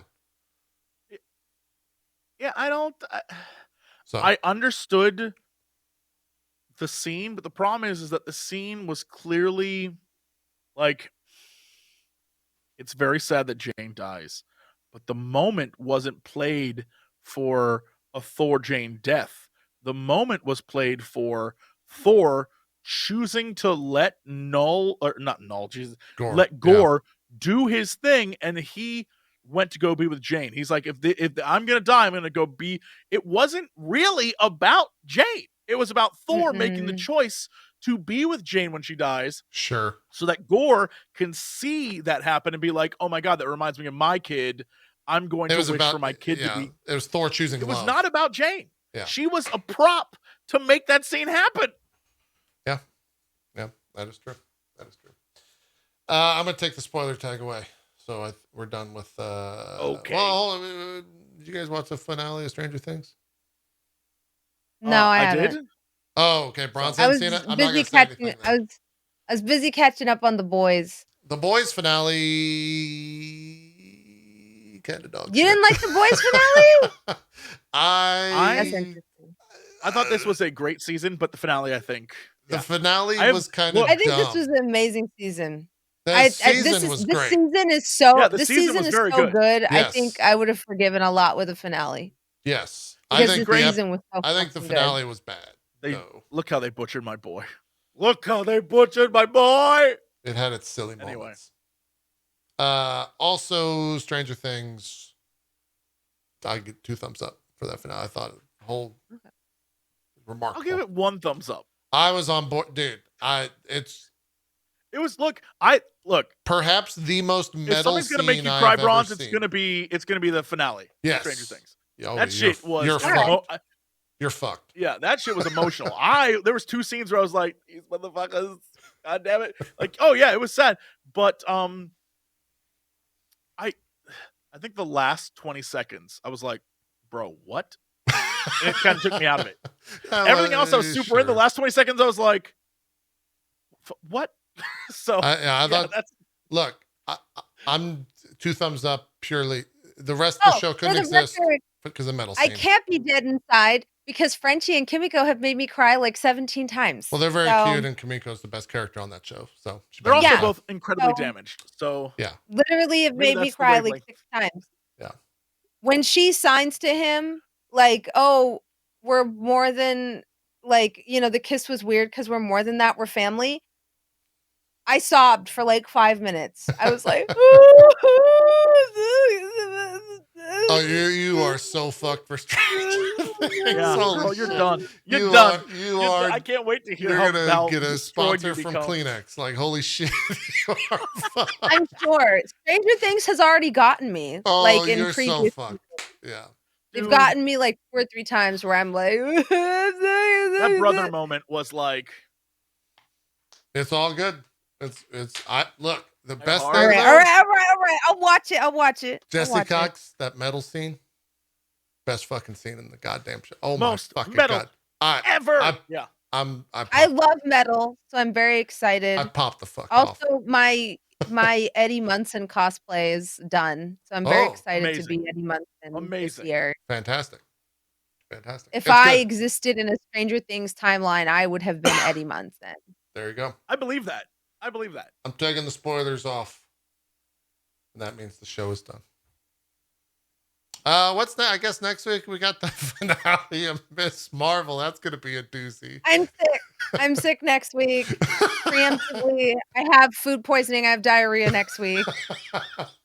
You guys know. We're gonna get bathroom bronze. The BB's coming out. Never had that. Yeah. Next Monday I have diarrhea. And then we kind of got a little bit of a break till that's the 18th. So the 25th, the 1st, the 8th, and the 15th. We won't have much to discuss. What are we gonna do with the break? I don't know. We could let's think about it. We could watch something. We could take a break. We could. Hey, in the comments or wherever you're watching this. Yeah, let us know. Just like, what do you want us to cover? Is there something you want us to look at? That's you're like, 4 we would weeks. love to see you discuss this thing over the next 4 weeks. I think that'd be super fun. It's 4 weeks. Yeah. So that's a pretty good amount of time. We could watch 2 or 3 shows a week, give or take. Because then the 17th is when She-Hulk begins. Megan says, more Legion. Y'all, JP has talked up the next season of Legion to the point that I'm like, I don't even know what's going to happen. You've never seen it? No. I've never seen season 2. How many episodes is season 2 of Legion?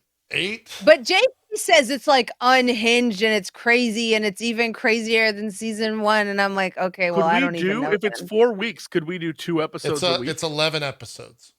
Oof, never mind. I don't got 3 episode time. We'd have to do 3 a week. Two and then 3. Yeah. Legion is very they're long too, right? They're an hour. Yeah, they're 50 minutes. Yeah. They're not like the 30-minute ones you get from Disney Plus. So well, let's think about it. We can figure it out and have a discussion about it next week if there's something. Look, go back and watch that OG X-Men. That OG X-Men. The animated X-Men. Oh my god. We can go do that. The X-Men movie is effing hilarious. We could go do What it. if we watched Blade? I've actually for it. I've seen Blade 1 and 3 in the past month. Don't ask you why. haven't seen 2? 2's the worst. Oh my god. one. Blade 2. It's bad. Gotta watch 2. It's real What if bad. we watch Blade, guys? What if we watch Blade 1, 2, and 3? I've seen them. I mean, we could. Okay. But all right. You've seen them recently? Yes. yeah, like in the past month. That's what I was saying. You've seen them recently? It's not all about me, but yeah. I was gonna say that's a strange choice you're making, JP. Look, I didn't. Very Again, strange. I was browsing. I was doing the boomer of browsing YouTube and YouTube TV, and they popped up on FX. They showed 1, and then I tuned into 3 because Jessica Biel and what's his name were on camera. And I was like, oh yeah, I forgot those 2 got absolutely shredded out of their fucking minds for this film. Ryan Reynolds, that's who it was. Ryan Reynolds is in 3. Yes. And he's You mean absolutely shredded out of his fucking Vampire mind. Hunting Deadpool? Yes. That's exactly who it is. So that's what it is. yeah, let us know in the comments of this episode. Maybe we'll watch a show. Could be Blade, could be like animated X-Men. There's a bunch of all that's on Disney Plus. We can go back and watch the X-Men. We can go do a bunch of stuff. Aren't they? What was there was a bit of I think Marvel was out there today sing the whole song. Sing it all. I can keep going if you want. You should. It's a fantastic fucking theme.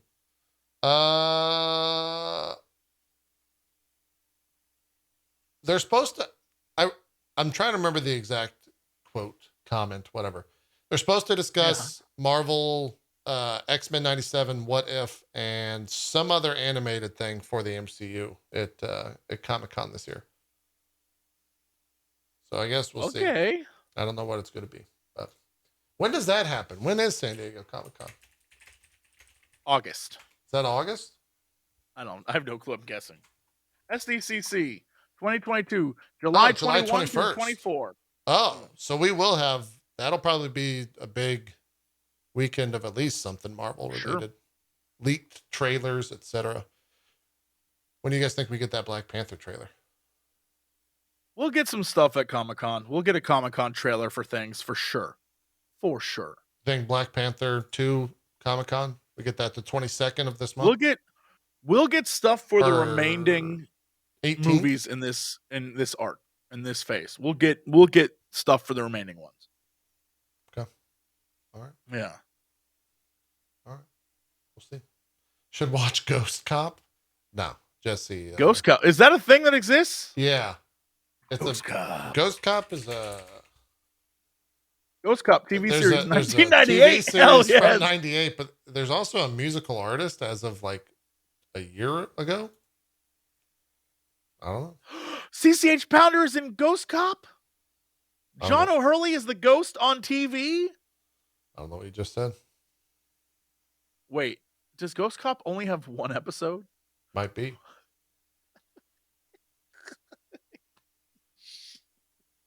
Let's do some shout outs. Let's get out of here. We're 10 minutes shy of a 3-hour show. If we hit 3 hours, we all disappear and are never heard from again. This was an hour longer than Thor, Love and Thunder. I still can't believe that movie was 2 hours. It's fucking wild. Why did they cut it down so much? Like, dude, I don't know. I wonder if they think that like the feedback was so bad for like Eternals because it was so long, people were upset. It was long because it was slow. No, it was also just minutes wise, it was a long fucking movie. Let's do some shout outs. Bronze, what do you got going on? Tell the people. Hi, hello. I'm that bronze girl. The season finale of my run on Dimension 20 is this Wednesday. So unlike Miss Marvel, I know how to tell a story in 6 episodes. So come through and check it out. It's on Dropout. Yeah, I'm streaming. I'm on Twitter, TikToks, I think, Instagram, and Twitch at that bronze girl. Fantastic. Jesse Cox, tell the people what they need to know. Hey, I am everywhere where Jesse Cox is. You can find me there doing weird things. I don't think I'll be streaming much this week. I've got stuff to do later in the week, and I won't be around.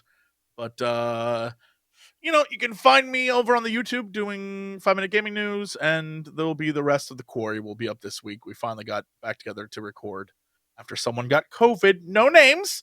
And so we finally were able to get back together and record. So it's all good. And yeah, that's pretty much it for me. So hey, I'll see you around next Monday for sure. Fantastic. We're painting miniatures. When are you guys painting miniatures? Wednesday morning. Wednesday morning. We're painting Warhammers. Do you give a specific time, or it's the last thing? It's the last thing I'm doing before I leave. 11 a.m. Are we doing specific? Do you want to know what I got a bunch of Zinch boys over there that need painting, and I'm gonna paint them bluish. Yeah, I got little tiny ones, like the tiniest little thing, so I can't really screw them up. I'm hoping it's gonna be just all blue, like yeah, it's gonna be great. I also have tiny little things. I have grots, and I have what fuzzy cat? Bad. Is that the cat that keeps eating your cords? What was that? That's a dog chasing a cat. Is that why you threw your cat? Yep, because it gets real crazy. That's just going to end up on Twitch fails. Man throws cat. The cat was so happily nestled, and you're like, no, because she already had a claw go into my hand. That's why that happened. Man throws cat. Now he's got the cat herded into a corner. We got to get out of here. I got to go deal with this shit. We'll see you guys next week. We'll talk final episode of Miss Marvel. And let us know in the comments, like we were saying, on what you want us to watch in that little 4-week break. Ollie, calm the fuck down. I got to get out. This dog's about to go ballistic. We'll see you guys then. Have a good week. Bye-bye.